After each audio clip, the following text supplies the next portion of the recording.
എല്ലാവർക്കും നമസ്കാരം. IFPHന്റെ 1850 പ്രതിദിന സൂം വെബിനാറിലേക്ക് എല്ലാവരെയും സ്വാഗതം ചെയ്തുകൊള്ളുന്നു. ഡോക്ടറിനെ ഹോസ്റ്റ് ആക്കിയിട്ടുണ്ട്. ഇന്ന് നമ്മുടെ ക്ലാസ് ആരംഭിക്കുന്നതിന് മുമ്പ് ഒരു നിമിഷം ഈശ്വര പ്രാർത്ഥന. നന്ദി. ഇന്ന് നമുക്ക് അതിഥിയായി എത്തുന്നത് doctor Mashhood BHMS DAQ, retired medical officer, AYUSH homoeopathy department, Kerala. 30 വർഷത്തിലകം അധികം ചികിത്സാനുഭവങ്ങൾ. Unveiled micro secrets of homoeo and herbals, മനുഷ്യ ശരീരത്തിലെ മൂലകങ്ങൾ എന്നീ 2 പുസ്തകങ്ങളുടെ രചയിതാവ്. കൃഷിയും ഹോമിയോപ്പതിയും എന്ന വിഷയത്തിൽ റിസർച്ച് ഇഷ്ടകാര്യം. ഹോമിയോപ്പതിയിലെ ചില മൂലകങ്ങൾ 3-ാം ഭാഗമാണ് ഇന്ന് ഡോക്ടർ ക്ലാസ് എടുക്കുന്നത്. ഈ ക്ലാസ്സിലേക്ക് ഡോക്ടർ മഷ്ഹൂദിനെ സ്നേഹപൂർവ്വം ആദരപൂർവ്വവും ക്ഷണിച്ചുകൊള്ളുന്നു. ഡോക്ടർക്ക് ക്ലാസ് ആരംഭിക്കാം. ഹലോ, IFPHന്റെ ഭാരവാഹികൾക്കും പ്രിയപ്പെട്ട എൻ്റെ എല്ലാ ശ്രോതാക്കൾക്കും അതുപോലെ എൻ്റെ അധ്യാപകർക്കും പ്രത്യേകിച്ച് ഇപ്പോൾ ഇതിനകത്തുള്ള എല്ലാവർക്കും നമസ്കാരം. ഞാൻ കഴിഞ്ഞ കുറച്ച് ദിവസങ്ങൾക്ക് മുമ്പ്, ഒരു 10 ദിവസങ്ങൾക്ക് മുമ്പ് ഇതിൻ്റെ 2ാമത്തെ ഭാഗം പറഞ്ഞിരുന്നു. എല്ലാ എലിമെന്റ്സിൻ്റെയും പറയുന്നില്ലെങ്കിലും നമ്മുടെ എലിമെന്റ്സ് തനതായ രീതിയിൽ മാത്രം, അതായത് കോമ്പൗണ്ട്സ് അല്ലാതെ ഉപയോഗിക്കാൻ പറ്റുന്ന രീതിയിലുള്ള എലിമെന്റ്സിനെ ഹോമിയോപ്പതിയിൽ നമ്മൾ എങ്ങനെ ഉപയോഗിക്കുന്നു, അവയുടെ നമ്മൾ ഇതുവരെയും അറിഞ്ഞിട്ടില്ലാത്ത പൊതുവായിട്ടുള്ള മറ്റു ചില വിവരങ്ങൾ കൂടുതലായിട്ട് അറിയുന്നതിന് വേണ്ടി മാത്രമാണ് ഞാൻ ഈ ക്ലാസ് ഉപയോഗിക്കുന്നത്. നമ്മുടെ മെറ്റീരിയൽ മെഡിക്ക ബേസ്ഡ് ആയിട്ടുള്ള സിംറ്റമറ്റോളജിക്കൽ ക്ലാസ്സസ്, അറിവുകൾ ഞാൻ പറയുന്നതിൽ വളരെ ലുപ്തിച്ചു പോകുന്നുണ്ട്. എന്നാലും ജനറൽ ആയിട്ടുള്ള കുറച്ച് അവയർനെസ് നമ്മൾ സാധാരണ ഈ മെറ്റൽസിനെ കുറിച്ചും കെമിക്കൽസിനെ കുറിച്ചും അറിഞ്ഞിരിക്കണമല്ലോ, അതിനു വേണ്ടി മാത്രമാണ് ഞാനിത് പറയുന്നത്. ഇത് കഴിഞ്ഞ ക്ലാസ്സുകളിൽ പറഞ്ഞതുപോലെ ഇന്ന് ഞാൻ ആദ്യമായിട്ട് എടുക്കാൻ ഉദ്ദേശിക്കുന്നത് ഫോസ്ഫറസ് ആണ്. നമുക്കിപ്പോൾ സ്ക്രീനിൽ കാണാം. ഫോസ്ഫറസിന്റെ അറ്റോമിക് നമ്പർ എന്ന് പറയുന്നത് 15 ആണ്. Atomic weight 30.973. ഇതിന്റെ മെൽറ്റിംഗ് പോയിന്റ് 44.65. അത് വൈറ്റ് ഫോസ്ഫറസിന്റെ ആണ്. വൈറ്റ് ഫോസ്ഫറസ് എന്നും റെഡ് ഫോസ്ഫറസ് എന്നും ഫോസ്ഫറസ് 2 വിധമുണ്ട്. ഇനി ഇതിന്റെ ബോയിലിംഗ് പോയിന്റ് എന്ന് പറയുന്നത് 280.5 ആണ് ഡിഗ്രി സെന്റിഗ്രേഡ്. അറ്റോമിക് സിമ്പൽ ഫോസ്ഫറസിൻ്റെത് P ആണ്, എല്ലാവർക്കും അറിയാം. ഈ ഗ്രീക്ക് നെയിമായ ഗ്രീക്ക് വീനസ് എന്ന് പറയുന്ന ഒരു പ്ലാനറ്റ് നമുക്കറിയാമല്ലോ. ആ ഗ്രഹത്തിന്റെ പേരിൽ അറിയപ്പെട്ടു ഒരു കാലത്ത്. ഇങ്ങനെയും വീനസ് എന്നും ഇതിനെ, ഈ ഫോസ്ഫറസിനെ പറഞ്ഞിരുന്നു ഒരു കാലത്ത്. ഈ ഫോസ്ഫറസ് എന്ന് പറയുന്നത് ഒരു ഗ്രീക്ക് നെയിമാണ്. അതിന്റെ മീനിങ്, അതിന്റെ അർത്ഥം ലൈറ്റ് ബെയറർ എന്നാണ്, പ്രകാശത്തെ വഹിക്കുന്നത്. ഇപ്പോൾ വളരെ പണ്ട് കാലത്ത് ഇതിനെ വീനസ് ഗ്രഹവുമായിട്ട് ബന്ധിച്ചും കണ്ടിരുന്നു ഫോസ്ഫറസ്. ഈ ഹെന്നിങ് ബ്രാൻഡ്, ഇതിൽ ഒരു ഡി പേരിൽ ഒരു ടി കൂടെ ഉണ്ട്, ബ്രാൻഡ്. ഹെന്നിങ് ബ്രാൻഡ് ആണ്, ജർമ്മൻ സയന്റിസ്റ്റ് ആണ്. അദ്ദേഹമാണ് ഇത് കണ്ടുപിടിച്ചത്. അദ്ദേഹം കുറച്ച് സാൾട്സ് യൂറിനിൽ നിന്ന്, കണ്ടമാനം യൂറിൻ കളക്ട് ചെയ്ത അവയിങ്ങനെ തിളപ്പിച്ചിട്ട് അതിൽ നിന്ന് കുറച്ച് സാൾട്സ് എങ്ങനെ കണ്ടെത്താം എന്നതിനെ കുറിച്ച് ഒരു പരീക്ഷണം നടത്തിയപ്പോൾ അദ്ദേഹത്തിന് ആക്സിഡന്റലായിട്ടാണ് ഫോസ്ഫറസ് കണ്ടെത്താൻ ഇടയായത്. ഡാർക്കിലും തിളങ്ങുന്ന ഒന്ന് ഫോസ്ഫറസൻസ് എന്ന് പറയുന്ന ആ ഒരു സംഭവമുണ്ട്. ആ വാക്ക് ഫോസ്ഫറസൻസ് എന്ന വേർഡ് തന്നെ ഇതിൽ നിന്നാണ് വന്നത്. അത് ഷൈനിങ് ഡാർക്ക് വിത്തൗട്ട് ബേണിങ്, കത്തിക്കാതെ തന്നെ ഷൈൻ ചെയ്യുന്ന ഒരു മെറ്റലാണ്, ഒരു എലമെന്റാണ് ഫോസ്ഫറസ്. ഇനി ഇതിന് അലോട്രോപ്പിക് ഫോംസ് ഉണ്ട്. അലോട്രോപ്പിക് എന്ന് പറയാൻ അറിയാം, അറ്റോമിക് വെയിറ്റിൽ മാത്രം വ്യത്യാസം വരുന്ന, ന്യൂട്രോൺസിന്റെ എണ്ണത്തിൽ വ്യത്യാസം വരുന്ന എലിമെന്റ്സ്, ഒരേ പദാർത്ഥത്തിന്റെ തന്നെ ന്യൂട്രോൺസിന്റെ എണ്ണത്തിൽ വ്യത്യാസം വരുന്നവയാണ് അലോട്രോപ്സ് എന്ന് പറയുന്നത്. അപ്പൊ ഇതില് വൈറ്റ് ഫോംസ് ഉണ്ട്, റെഡ് ഉണ്ട്. വൈറ്റ് സ്ലൈറ്റ് യെല്ലോ ആണ്, റെഡ് എന്ന് പറയുന്നതുണ്ട്, അതോടൊപ്പം ബ്ലാക്കും ഉണ്ട്. ബ്ലാക്ക് സ്ലൈറ്റ് വയലറ്റ് ആണ്. ഇതൊരു വാക്സി, അതായത് മെഴുക് പോലെ ഉള്ള ഒരു വെളുത്ത ഒരു സോളിഡ് ആണ്. ആ സോളിഡ് കഴിഞ്ഞിട്ട് ഇപ്പോൾ അത് വായിച്ചുകൊണ്ടിരിക്കുന്നവരാണെങ്കിൽ അതിനകത്ത് സോളിഡ് ഒരു M ഉണ്ട്, അത് എക്സ്ട്രാ ആയിപ്പോയി, പ്രിന്റിംഗ് മിസ്റ്റേക്ക് ആണ്. അപ്പൊ സോളിഡ് ആണ്, വൈറ്റ് സോളിഡ് ആണ്. ഇത് പ്യൂർ ആയിരിക്കുമ്പോൾ കളർലെസ് ആണ്, പിന്നെ ട്രാൻസ്പാരന്റും ആണ് ഈ ഫോസ്ഫറസ്. ഇതൊക്കെ നമുക്ക് അറിയേണ്ടതാണ്. പിന്നെ അന്തരീക്ഷത്തിൽ ഒരല്പനേരം പോലും ഇരിക്കാത്തതാണെന്ന് എല്ലാവർക്കും അറിയാം. അതുകൊണ്ട് വെള്ളത്തിലാണ് ഇത് സൂക്ഷിക്കുന്നത്. അന്തരീക്ഷമായി ചേർന്നാൽ അന്തരീക്ഷ എയറുമായി ചേർന്ന് പെട്ടെന്ന് തന്നെ ഇത് കത്തി പോകാൻ ഇടയുണ്ട്. അത് എന്നിട്ട് ഒരു റെഡ് ഫോസ്ഫറസ് ആയിട്ട് മാറും. അപ്പാറ്റൈറ്റ് എന്ന് പറയുന്ന ഒരു മിനറലാണ്, ഒരു ധാതുവാണ്. ഈ ഫോസ്ഫാറ്റിക് റോക്കാണ് ഇതിൻ്റെ ഒരു പ്രധാന സോഴ്സ്. അപ്പാറ്റൈറ്റ് എന്ന് പറയുന്നത് ഫോസ്ഫാറ്റിക് ആയിട്ടുള്ള ഒരു പാറ അല്ലെങ്കിൽ റോക്ക്, അതിൽ നിന്ന് എടുക്കുന്നതാണ്. As it is so reactive with ഇത് വാട്ടറിലാണ് സൂക്ഷിക്കുന്നതെന്ന് നമുക്ക് പ്രത്യേകിച്ച് അറിയാം. ഈ സൺലൈറ്റിലെ ഈ വൈറ്റ് ഫോസ്ഫറസ് റെഡ് ഫോസ്ഫറസ് ആയിട്ട് മാറുന്നു. ഇത് പെസ്റ്റിസൈഡ്സിലെ പിന്നെ പൈറോടെക്നിക്സ്, അതായത് മാച്ച് ബോക്സ് പോലുള്ളിടത്ത് സ്മോക്ക് ബോംബ്സ്, കാരണം ഇത് ഹ്യൂമിഡിറ്റി എയറിൽ ഇങ്ങനെ ഇത് ഫ്യൂം ചെയ്യുന്നത് കൊണ്ട്, ടെമ്പറേച്ചർ വേരിയേഷൻസുമായിട്ട് ബന്ധമുള്ളതുകൊണ്ട് ഇതിന് ഫ്യൂം, അതായത് സ്മോക്ക് ബോംബ് ഉണ്ടാക്കുന്നതിനും ഉപയോഗിക്കുന്നുണ്ട്. ഈ വൈറ്റ് ഫോസ്ഫറസ് കാൽഷ്യം ഫോസ്ഫേറ്റ് എന്ന് പറയുന്നത് ബോണിൽ കാണുന്ന ഫോസ്ഫറസ് ആണ്. അതുപോലെ തന്നെ ഈ ചൈന വെയർ, നമ്മുടെ ചൈന ഡിഷ് അതുപോലുള്ള പാത്രങ്ങൾ, അതുപോലൊക്കെ ഈ ഫോസ്ഫറസും ഉപയോഗിക്കുന്നുണ്ട് ഗ്ലൈസിങ്ങിനും മറ്റും. മോണോസ് കാൽഷ്യം ഫോസ്ഫേറ്റും ബേക്കിംഗ് പൗഡറായിട്ട് ഉപയോഗിക്കുന്നുണ്ട്. മോണോ കാൽഷ്യം ഫോസ്ഫേറ്റ് ആണ് ബേക്കിംഗ് പൗഡർ. ഇത് വെള്ളത്തെ ഫോസ്ഫറസ് എന്ത് ചെയ്യുന്നു, ഡൈല്യൂട്ട് ആക്കുന്നു, കുറച്ചുകൂടി സോഫ്റ്റ് ആക്കുന്നത് കൊണ്ട് ഇതിനെ ക്ലീൻസിങ് ഏജൻസിലെ ഫോസ്ഫറസ് ഉപയോഗിക്കുന്നുണ്ട്. പിന്നെ ബോയിലിംഗ് ട്യൂബ്സിനെ കൊറോഷൻ പ്രിവെന്റ് ചെയ്യാനായിട്ട് ഇതിനെ ഫോസ്ഫറസ് ട്യൂബ്സിലെ ഹൈലായിട്ടുള്ള ബോയിലിംഗ് ട്യൂബ്സ് പൈപ്സിലൊക്കെ ഫോസ്ഫറസ് ഉപയോഗിക്കുന്നുണ്ട്. ഞാൻ ഇതിൻ്റെ ഹോമിയോപ്പതി പറയാം. അല്പമാത്രം ആ ബോറക്കിൽ നിന്നൊക്കെ എടുത്തിട്ടുള്ളത് മാത്രമാണ്. എന്നാലും അത് വളരെ ഇമ്പോർട്ടൻ്റ് ആയിട്ടുള്ള സിംറ്റംസ് മാത്രം പറയാം. ഇത് പെട്ടെന്ന് വളരെ ഇറിറ്റേറ്റ് ആയിട്ടുന്ന ഇൻഫ്ലെയിം ചെയ്യുന്നു, അതുപോലെ തന്നെ ഡീജനറേറ്റ് ചെയ്യുന്നു മ്യൂക്കസ് മെംബ്രെയിൻസിനെയും സ്പൈനൽ കോഡ്, നെർവ്സ്, ഇവ മൂന്നിനെയും ഡീജനറേറ്റ് ചെയ്യുന്നതിനൊക്കെ ഉള്ളതാണ് ഈ ഫോസ്ഫറസ് കാസിങ്. അതുകൊണ്ട് പാരാലിസിസ്, പിന്നെ ബോൺസ് ഡിസ്ട്രോയിസിസ്, അതായത് ഡീകെ അല്ലെങ്കിൽ കാരീസ് ഒക്കെ വരുന്ന ഒരു ഉണ്ടാക്കുന്ന രീതിയിലുള്ള ബോൺ ഡിറ്റീരിയോറേഷനൊക്കെ കാരണമാക്കുന്നതാണ് ഫോസ്ഫറസ്. അതുകൊണ്ട് തന്നെ അത് നമ്മൾ ഫോസ്ഫറസ് ഒരു മെഡിസിനുമായിട്ട് ഉപയോഗിക്കുന്നുണ്ട്. ലോവർ ജാ സ്പെഷ്യലി ഇതിൻ്റെ ഒരു സൈറ്റാണ്, എല്ലാവർക്കും അറിയാം. ഫോസ്ഫറസ് ഫോസിജ എന്നൊരു വാർഡ് തന്നെ ഉണ്ട്. അത് ഫോസ്ഫറസിൻ്റെ ഒരു സ്വഭാവമാണ്. ഇനി ഫോസ്ഫറസ് ബ്ലഡിനെ എന്ത് ചെയ്യുന്നു? ബ്ലഡ് ഡിസോർഗനൈസസ് കാസിങ് ഫാറ്റി ഡീജനറേഷനാണ് കൂടുതലായിട്ടും ഫോസ്ഫറസ് ചെയ്യുന്നത്. പ്രത്യേകിച്ചും ബ്ലഡ് വെസൽസിനെയും മറ്റ് ടിഷ്യൂസിനെയും ഓർഗൻസ്, നമ്മുടെ മറ്റു ഓർഗൻസിനെയൊക്കെ ഇത് വേഗം ഡിറ്റീരിയറേറ്റ് ചെയ്ത ഫോസ്ഫറസിൻ്റെ പ്രധാന സ്വഭാവം ഇതൊരു ഫാറ്റി ഡീജനറേഷൻ ഉണ്ടാക്കുന്നു എന്നുള്ളതാണ്. ഈ ലിവറിലൊക്കെ ഉള്ള ഫാറ്റി ഡെപ്പോസിഷനെ നമ്മൾ ഫോസ്ഫറസ് നല്ല മെഡിസിനായിട്ട് ഉപയോഗിക്കുന്നുണ്ട്. അത് ഡെപ്പോസിഷനാണ്. പക്ഷേ ഡീജനറേഷൻ ഓഫ് ദ ലിവർ തന്നെ ഇതിനൊരു നല്ല സൈറ്റാണ്, നല്ലൊരു ഹോപ്പുള്ളതാണ് ഫോസ്ഫറസ്. ഹെമറേജസ് ഫോസ്ഫറസിൻ്റെ പ്രധാന സിംറ്റമാണ് എല്ലാവർക്കും അറിയാം. മൈന്യൂട്ടായിട്ടുള്ള മൈക്രോ ട്യൂബ്യൂൾസ് ഹെമറേജിക്കായിട്ട് വരുന്നതിനും കാപ്പിലറീസിൻ്റെ നെറ്റ്വർക്കിൽ വരുന്നതിനും ഒക്കെ ഹെമറ്റോജീനസ് ജോണ്ടിസിന് ഇതിനുപയോഗിക്കുന്നുണ്ട്. ഇതെല്ലാം തന്നെ ഈ ഡീജനറേഷൻ ആൻഡ് ഡിസ്ട്രക്റ്റീവ് മെറ്റബോളിസത്തിൻ്റെ റിസൾട്ടൻ്റ് ആയിട്ടാണ് ഈ ഫോസ്ഫറസിൻ്റെ എല്ലാം വരുന്നത്. അതുകൊണ്ടാണ് എല്ലാ atrophy of the liver, sub acute hepatitis, ഇതിന് ഈ രണ്ട് കണ്ടീഷനും ഇത് ഉപയോഗിക്കുന്നുണ്ട്. ഇനി ഈ ഫോസ്ഫറസിൻ്റെ കോൺസ്റ്റിറ്റ്യൂഷൻ നമ്മുടെ ടെക്സ്റ്റ് ബുക്കിലൊക്കെ പറയുന്നത് നിങ്ങൾക്ക് എല്ലാവർക്കും അറിയാം.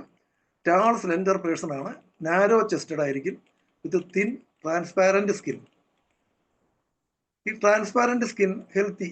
ഇത് ട്യൂബർക്കുലാർ ഡയത്തീസിൻ്റെ ഇത് വായിക്കുമ്പോൾ പറയും, സുന്ദരന്മാരും സുന്ദരികളുമായ ട്യൂബർക്കുലാർ പേഷ്യൻസ് അവരുടെ സ്കിന്ന് ബ്യൂട്ടിഫുൾ ആണ്, ട്രാൻസ്പാരൻ്റ് ആണ്. ഫോസ്ഫറസ് നമ്മുടെ ഈ ട്യൂബർക്കുലോസിൻ്റെ ഒരു മെയിൻ റെമഡിയാണ്, എല്ലാവർക്കും നേരത്തെ അറിയാം. ഗാർലിക് പ്രകൃതിയെ തന്നെ വളരെ നൂറ്റാണ്ടുകൾക്ക് മുമ്പേ ട്യൂബർക്കുലോസിന് ഉപയോഗിച്ചിരുന്നതിന് കാരണം അതിലെ ഫോസ്ഫറസിൻ്റെ ഘടകമാണ്. Loss of animal fluids, great nervous debility and emaciation. ഈ എമാസിയേഷൻ ഫോസ്ഫറസിൻ്റെ നല്ലൊരു ക്യാരക്ടറിസ്റ്റിക്കാണ്. ഈ അമേറ്റീവ് ടെൻഡൻസി എന്ന് പറഞ്ഞാൽ അഫ്രോഡിസി, അതായത് ലവ് ഫീലിങ്സ്, കൂടുതൽ സെൻറ്റിമെൻ്റലായി പോകുന്നു. അതുകൊണ്ട് അവർ കൂടുതൽ അടുക്കുന്നു. അകൽച്ച അല്ല, മറിച്ച് കൂടുതൽ മറ്റുള്ളവരുമായിട്ട് അടുക്കാനുള്ള ഒരു tendency, that is amative tendency. ഇനി എക്സ്റ്റേണൽ ഇംപ്രഷൻസിന് ആയിട്ട് കൂടുതലായിട്ടും അവർക്ക് സസെപ്റ്റബിൾ ആണ്. Light, sound, odour, touch, electrical ചേഞ്ചസിനെ പോലും, അതേസമയം തണ്ടർ സ്റ്റോംസിനെ പോലും ഇവർക്ക് സെൻസിറ്റീവായിട്ട് ഫോസ്ഫറസ് സെൻസിറ്റീവാണ്. എല്ലാം പെട്ടെന്ന് വരുന്നു സിംറ്റംസ്. അതുപോലെ തന്നെ അതിശക്തമായ പ്രോസ്ട്രേഷൻ, ക്ഷീണം തന്നെ പെട്ടെന്ന് വരുന്നു. അവ പെട്ടെന്ന് ഫെയിൻ്റ് ആവാം, കൂടുതലായിട്ട് വിയർക്കുന്നു, നല്ല ഷൂട്ടിംഗ് പെയിൻ, ഫോസ്ഫറസിൻ്റെ സിംറ്റംസ് ആണ്. ഇനി ബ്ലഡില് പോളിസൈത്തീമിയ എന്ന് പറയുന്ന ഒരു കണ്ടീഷൻ, എക്സ്ട്രാവാസേഷൻസ്, ബ്ലഡ് എക്സ്ട്രാവാസേഷൻസ് വരുന്നു, ഫാറ്റി ഡീജനറേഷൻസ് വരുന്നു, സിറോസിസ്, പിന്നെ ബോൺ കാരീസ്, ഇതെല്ലാം ഇമ്പോർട്ടൻ്റ് ആണ്. പതോളജിക്കലായിട്ട് വരുന്ന സിംറ്റംസ് ആണ്. മസ്കുലർ സ്യൂഡോ ഹൈപ്പർട്രോഫി എന്ന് പറയുന്ന ഒരു കണ്ടീഷൻ ഈ ഫോസ്ഫറസിൽ വരുന്നുണ്ട്. Neuritis, inflammation of the respiratory tract, paralytic symptoms ഒക്കെ വരുന്നുണ്ട്. സ്യൂഡോ ഹൈപ്പർട്രോഫിക് പാരാലിസിസ് എന്ന് പറഞ്ഞാൽ സാധാരണ ഒരു പാരാലിസിസ് അല്ല, ഹൈപ്പർട്രോഫിയും സ്യൂഡോ ആണ്. അതായത് മസിൽസ് ഇങ്ങനെ ശരിക്കും വളർന്ന് വലുതായി ഹൈപ്പർട്രോഫി ആകുന്നതല്ല, മറിച്ച് ഫാറ്റും ഈ കണക്റ്റീവ് ടിഷ്യൂയും കൂടെ ആയി പോയിട്ട് ആ മസിൽസ് ഇങ്ങനെ വീങ്ങിയിരിക്കുന്ന ഒരു സ്യൂഡോ ഹൈപ്പർട്രോഫി ഫോസ്ഫറസിന്റെ ഒരുപക്ഷെ മാത്രം ഒരു സിംറ്റമറ്റോളജിയാണ്. ന്യൂറൈറ്റിസും അതുപോലെ തന്നെ കൂടെ ഉണ്ടാവും നല്ല പെയിനും. Inflammation of the respiratory tract ഫോസ്ഫറസിന്റെ അറിയാം, നമുക്കെല്ലാം അറിയാം, പാരാലിറ്റിക് സിംറ്റമാണ് കൂടുതലായിട്ട് നമുക്ക് ഉള്ളത് അറിയേണ്ടത്. പിന്നെ pseudo hypertrophic paralysis with ataxia and osteomyelitis. ഈ ഇംപേർഡ് കോർഡിനേഷൻ ബ്രെയിനിലും കാരണങ്ങൾ കൊണ്ടും ആകാം, നെർവിന്റെ കാരണം കൊണ്ടുപോകാം. അതാണ് അറ്റാക്സിയ എന്ന് പറയുന്നത്. ഇപ്പൊ നടക്കുമ്പോഴൊക്കെ നമുക്ക് ബാലൻസ് കിട്ടാതെ വരിക, കോർഡിനേഷൻ ഇല്ലാതെ വരിക. ഇൻകോർഡിനേഷൻ എന്ന് പറയുമ്പോൾ നമുക്ക് എല്ലാത്തിനും വേണം, സ്പീച്ചില്, റൈറ്റിങ്ങില്, വാക്കിങ്ങില്, റണ്ണിങ്ങില്, അതുപോലെ തന്നെ ഡ്രസ്സിങ്ങില്, ബട്ടണിന്റെ ഉപയോഗിക്കുന്നതിൽ വരെ ഇൻകോർഡിനൻസ് ആദ്യം നമുക്ക് ഫീൽ ചെയ്യും. അതൊക്കെയാണ് ഇൻകോർഡിനേഷൻ വഴി ഉണ്ടാകുന്നത്. പിന്നെ ഓസ്റ്റിയോമൈലൈറ്റിസ് എന്ന് പറയുന്ന കംപ്ലൈൻറ്റ് നമുക്കറിയാവുന്നതാണ്, വളരെ പ്രധാനമാണ്. ബോൺ സംബന്ധമായിട്ടുള്ള കംപ്ലൈൻസിന് ഫോസ്ഫറസ്. ബോൺ ഫ്രെജിലിറ്റി അതുപോലെ പെട്ടെന്ന് പൊട്ടിപ്പോകുന്ന രീതിയിൽ നിന്നും പോറോസിസ്, എക്സസീവായിട്ടുള്ള ഫോസ്ഫറസിന്റെ ഒരു സിംറ്റമാണ്. പോറോസിസ് എന്ന് പറഞ്ഞാൽ ബോണിൽ പിഴുത്ത അല്ലെങ്കിൽ ദ്വാരം, സൂക്ഷ്മങ്ങൾ വീഴുകയും ബോൺ പെട്ടെന്ന് തന്നെ വീക്കായി പോവുകയും പെട്ടെന്ന് തന്നെ ഒടിയാനുള്ള സാധ്യത, അതാണ് ഫ്രെജിലിറ്റി, bone ഫ്രെജിലിറ്റി.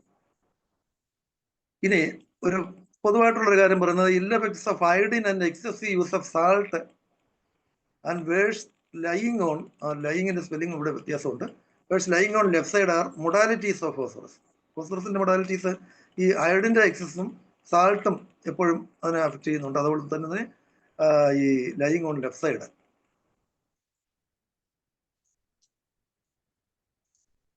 ആന്റിഡോട്ട്സ് to phosphorus poisoning is turpentine. Phosphorus പെട്ടെന്ന് ഉപയോഗിക്കാനും വിഷം വരാൻ സാധ്യതയുണ്ട്. ലാബ് ഇതില് പിന്നെ മറ്റ് ചില കാര്യങ്ങളിലൊക്കെ വരുന്നവർക്ക് ഡയറക്റ്റായിട്ട് ഫോസ്ഫറസ് കിട്ടുന്നുണ്ട്. വെടിമരുന്ന് പുര, തീപ്പെട്ടി ഉപയോഗിക്കുന്ന കമ്പനികൾ എല്ലാം ധാരാളമായിട്ട് ഫോസ്ഫറസ് പുറത്ത് കിട്ടാൻ സാധ്യതയുണ്ട്. അപ്പോൾ അവർ ഉപയോഗിച്ച് കഴിഞ്ഞാൽ ബേണിങ്ങും ബാക്കി പ്രോബ്ലംസ് ഒക്കെ വരികയും പെട്ടെന്ന് തന്നെ ഒരു പ്രോട്ടോപ്ലാസ്മിക് പോയിസണാണ് ഫോസ്ഫറസ്. അതുകൊണ്ട് തന്നെ ഇതിനെ ഒരു നല്ല ഇത് പെട്ടെന്ന് ചെയ്യുന്നത് ടർപ്പൻറ്റൈൻ കുടിപ്പിക്കുക എന്നുള്ളതാണ്. ടർപ്പൻറ്റൈൻ കുടിപ്പിച്ചാൽ ഇത് ഫോസ്ഫറസ് കഴിച്ച അതേ മാത്രമേ തന്നെ ഇത് പെട്ടെന്ന് ഇൻസൊല്യൂബിൾ ആയിട്ടുള്ള ഒരു മാസ് ഉണ്ടാവുകയും അതിനെ പിന്നീട് ലാവേജ് ചെയ്ത് ഉടലിൽ നിന്ന് പുറത്തെടുത്ത് കളയാൻ കഴിയും. അതുപോലെ തന്നെ പൊട്ടാസ്യം പെർമാംഗനേറ്റും ഫോസ്ഫറസിന്റെ ഒരു ആന്റിഡോട്ടാണ്. ഇത് രണ്ടും നമുക്ക് അവൈലബിൾ ആയിട്ട് കിട്ടുന്നുണ്ട്. ടർപ്പൻറ്റൈനും പൊട്ടാസ്യം പെർമാംഗനേറ്റും പൊതുവെ കിട്ടാവുന്ന ഒരു കെമിക്കൽസ് ആണ്. ഇനി ഫോസ്ഫറസ് ഇവിടെ ഒരു സ്പെല്ലിംഗ് കൊണ്ട് ഫോസ് ഡി കിടക്കുന്നു. Phosphorus antidotes the nausea and vomiting of chloroform and ether. ഈതറെന്ന് പറഞ്ഞത് ഈതർ ഓക്സിജനും ഹൈഡ്രജനും കാർബണും കൂടി ചേർന്നിട്ടുള്ള ഒരു സംഭവമാണ്. ഈതറിന്റെ പല മീനിങ്ങും ഉണ്ട്. നമ്മൾ ഇവിടുത്തെ കെമിക്കൽ മീനിങ് ആണ് ഈതർ എന്ന് ഉദ്ദേശിക്കുന്നത്. അപ്പോൾ ഈതറിന്റെയും ക്ലോറോഫോമിന്റെയും ഇപ്പൊ ഈതറൊന്നും അധികം ഉപയോഗിക്കുന്ന ഘടകങ്ങളല്ല. ക്ലോറോഫോം ഇപ്പോഴും നമുക്ക് അറിയാവുന്നതാണ്. ഇതിന്റെ ആയിട്ടുള്ള എന്തെങ്കിലും പോയിസണിങ്ങോ എഫക്റ്റോ വന്നാൽ ഇതിനെ ആന്റിഡോട്ട് ചെയ്യുന്നതിന് ഫോസ്ഫറസിന് സാധിക്കും. അത് നമ്മുടെ ഹൈപ്പോട്ടൻസിക്കും സാധിക്കുമെന്ന് ബോറിക്കിൽ പറയുന്നുണ്ട്. ഇനി ഫോസ്ഫറസ് ഒരു നല്ല റോള് കാൽഷ്യം അഫക്ഷനുമായിട്ട് വരുന്നുണ്ട്. അതായത് ഈ മസിൽസിലെ കാൽഷ്യത്തിന്റെ അളവ് അല്ലെങ്കിൽ ഇതിനെ കൂടുതലാണെങ്കിൽ നമുക്ക് ഈ ഫോസ്ഫറസിന്റെ ഇത് കൂടുതലായിട്ട് അഫക്റ്റ് ചെയ്യുന്നു. ഉദാഹരണത്തിന് ഫോർമേഷൻ ഓഫ് ബോൺസ്, ടീത്ത്, പല്ലിന്റെയും എല്ലിന്റെയും ഘടനയിലും അവയുടെ നിലനിൽപ്പിനും ഹെൽത്തിനും ഈ ഫോസ്ഫറസ് വളരെ പ്രധാനപ്പെട്ട ഒന്നാണ് ശരീരത്തിലെ സംബന്ധിച്ചിടത്തോളം. Magnesium phosphate 0.36% calcium phosphate. ഇതാണ് ബോണിന്റെ യഥാർത്ഥത്തിൽ കാണുന്നത്, ബോണിന്റെ സ്ട്രക്ചറിൽ. 0.9% മെഗ്നീസ് ഫോസ്ഫേറ്റ് ഇൻ ബോൺസിൽ ഉണ്ട്. 400 മുതൽ 700 gram of phosphorus in healthy grown ഇൻഡിവിജ്വലിന് സാധാരണ ഉണ്ടായിരിക്കും, ബോഡിയിൽ ഉള്ളതാണ്.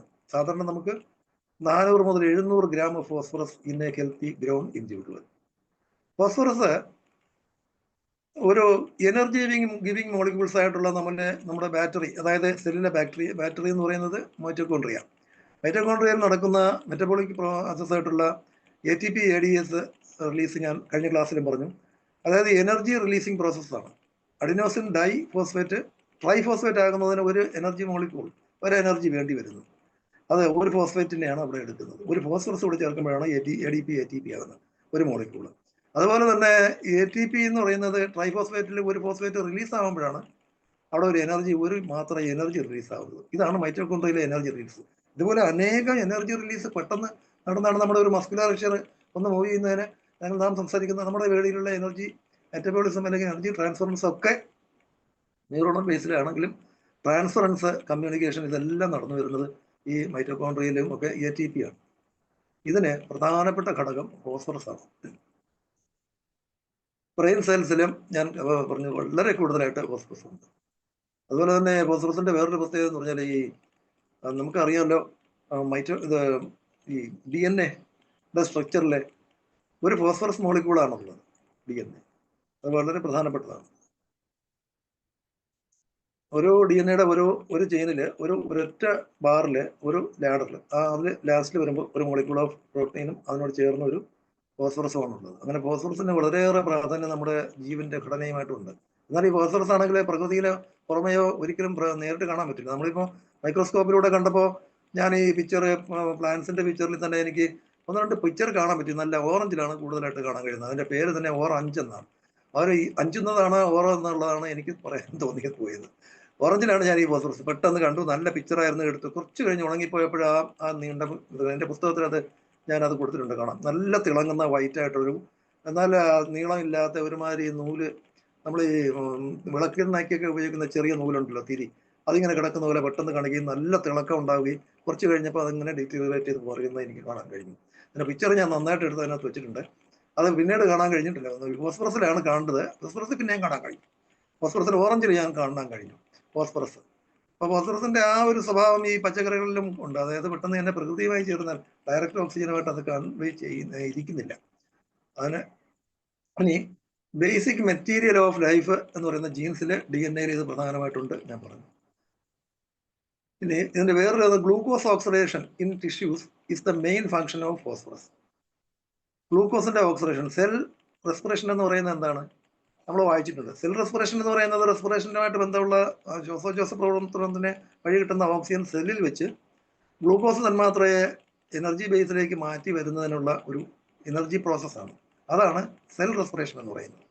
ആ cell oxidation of the glucose എന്ന് പറയുന്നത് നടക്കുന്നതിന് ഫോസ്ഫറസ് ഒന്ന് പ്രധാനമായിട്ടുള്ളത്. ഒരു എലിമെന്റ് ഒരു ഗ്ലൂക്കോസിന് വേണം. ഒരു എലിമെന്റ് മാത്രമാണ് പ്രധാനമായിട്ട് വരുന്നത്. അത് ഒരു മോളിക്യൂളാണ് ഒരു മോളിക്യൂളിന് വേണ്ടത് ഗ്ലൂക്കോസിന്റെ പ്രൊഡക്ഷന്. ഇനി glucose oxidation in tissues, the presence of phosphorus very much needed. Then after starchy food, the blood shows lowered phosphorus. ഇത് നമ്മൾ എപ്പോഴും ശ്രദ്ധിക്കേണ്ടതാണ്. നമ്മൾ അധികമായിട്ട് സ്റ്റാർച്ചി ഫുഡ്, റൂട്ട് മൂലങ്ങൾ, അതായത് കിഴങ്ങുവർഗ്ഗങ്ങൾ, സ്റ്റാർച്ച് ആയിട്ടുള്ള ഭാഗങ്ങൾ നമ്മൾ ഉപയോഗിക്കാതെയൊക്കെ കഴിച്ചാൽ നമ്മുടെ ബോഡിയിലുള്ള ഫോസ്ഫറസിന്, അപ്പോൾ അതെന്തുകൊണ്ടെന്ന് പറഞ്ഞാൽ ധാരാളമായിട്ട് ഉപയോഗിക്കുന്നവർക്ക് ഫോസ്ഫറസിലുള്ളതും കൂടെ ആയിരിക്കണം. അല്ലെങ്കിൽ ഡീറ്റീരിയറേഷൻ ഓഫ് ദ റീഓർഗനൈസേഷൻ എന്നാണ് പറയുന്നത്. അതായത് ബോണിൽ നിന്ന് പ്രധാനമായിട്ട് എടുക്കും. അതേസമയം ഏറ്റവും കൂടുതൽ ബോണിൽ നിന്ന് എടുക്കുന്ന ഏത് ഭാഗത്തുനിന്ന് ചോദിച്ചാൽ നമ്മുടെ വാരിയലിന്റെ ഭാഗത്തു നിന്നാണ് ഈ കാൽസ്യം ഫോസ്ഫറസും തിരിച്ചെടുക്കുന്നത്. അതുകൊണ്ട് തന്നെ നമുക്ക് ബോഡി പെട്ടെന്ന് ക്ഷയിക്കുകയും വളരെ ക്ഷീണം അനുഭവപ്പെടുകയും നെഞ്ചിന് വേദന അനുഭവപ്പെടുകയൊക്കെ ചെയ്യും. അപ്പോൾ നമ്മുടെ അകത്തുള്ള കേജ്, ടോസോ, നമ്മുടെ കേജിന് വളരെ പ്രധാനം ഉള്ളതാണ്. അപ്പോൾ കേജ് ഞെരുങ്ങി പോവുകയോ പെട്ടെന്ന് തന്നെ നമുക്ക് എക്സസൈസ് ചെയ്യുമ്പോഴോ അല്ലെങ്കിൽ ബോഡി ചെയ്യുമ്പോഴോ പെയിൻ എക്സ്ട്രാ വരികയും പെട്ടെന്ന് വലിയ അനുഭവപ്പെടുകയും നെഞ്ച് വേദന എന്ന് പറഞ്ഞ് വേറെ അസുഖങ്ങളിലേക്ക് കൊണ്ടെത്തി. ചെറിയൊരു കാര്യമാണ്, ഇത് പ്രധാനമായിട്ടും നമ്മൾ ശ്രദ്ധിക്കേണ്ടതാണ്.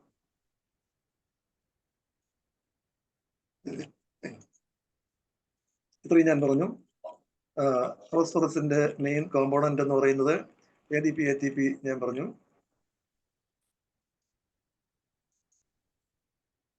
ജീൻസിന്റെ കാര്യം പറഞ്ഞു. പിന്നെ ഇൻ ബ്ലഡ് 3 മുതൽ 4.5 മില്ലിഗ്രാം പെർസെൻറ്റേജ് ചിൽഡ്രനിലും കുട്ടികളിലും 1 മുതൽ 12 വയസ്സ് വരെയുള്ള കുട്ടികളിലും 3 മുതൽ 4.5 മില്ലിഗ്രാം വരെ ഉണ്ടായിരിക്കും ബ്ലഡിൽ. 5 മുതൽ 6 മില്ലിഗ്രാം അത് 1 മുതൽ 12 വരെയുള്ള കുട്ടികളിൽ 5 മുതൽ 6 മില്ലിഗ്രാം പെർസെൻറ്റേജ് ഉണ്ടായിരിക്കും.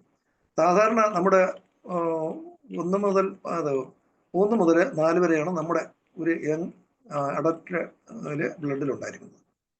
പിന്നെ ഈ ചെറിയ ഉള്ളിയാണ് ഏറ്റവും കൂടുതൽ നല്ല ഒരു സ്രോതസ്. ഗാർലിക് അല്ലെങ്കിൽ വെളുത്തുള്ളിയും ധാരാളമായിട്ട് ഉള്ളതാണ്. ഫോസ്ഫറസ് ഉള്ള ഒരു ഫ്രൂട്ടാണ്, ഭക്ഷണ പദാർത്ഥമാണ്.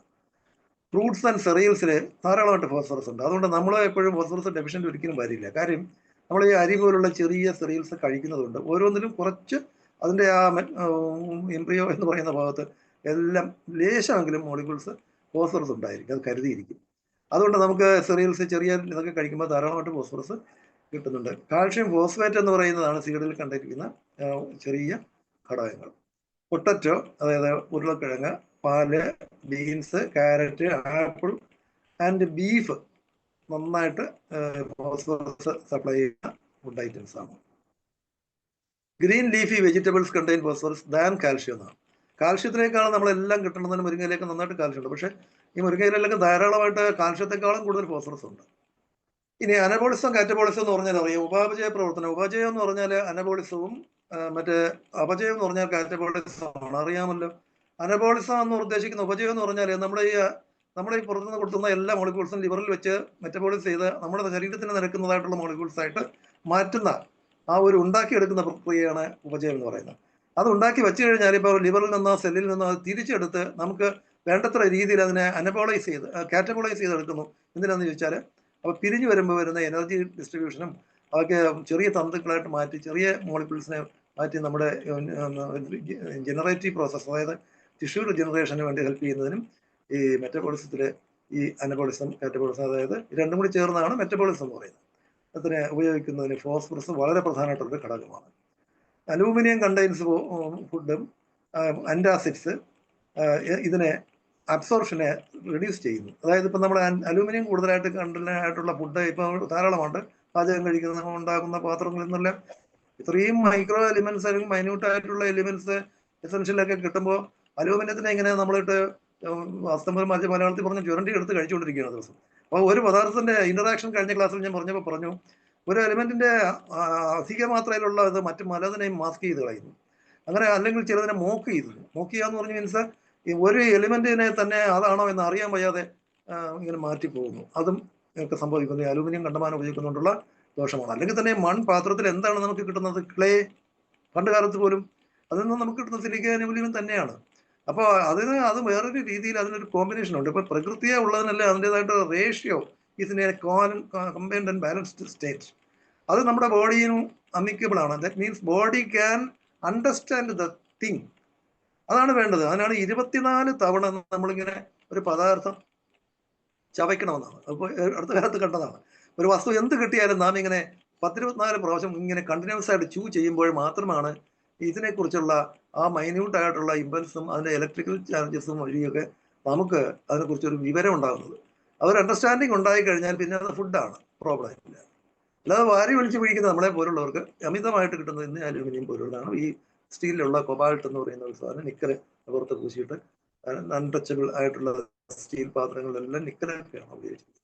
കണ്ടമാനം അതൊക്കെ ഇതാണ് ഇതിന്റെ പ്രധാനം. ഇപ്പൊ ആ മറ്റേ സപ്പോർട്ട് അല്ലെങ്കിൽ ബദാം കഴിക്കണം, ആകെ 4-6 ബദാം ഒരു ദിവസം കഴിക്കണമെന്നാണ്. അല്ലാതെ 60 ബദാം കഴിച്ചാൽ അസുഖം ഉണ്ടാകും. കാര്യം എന്താ?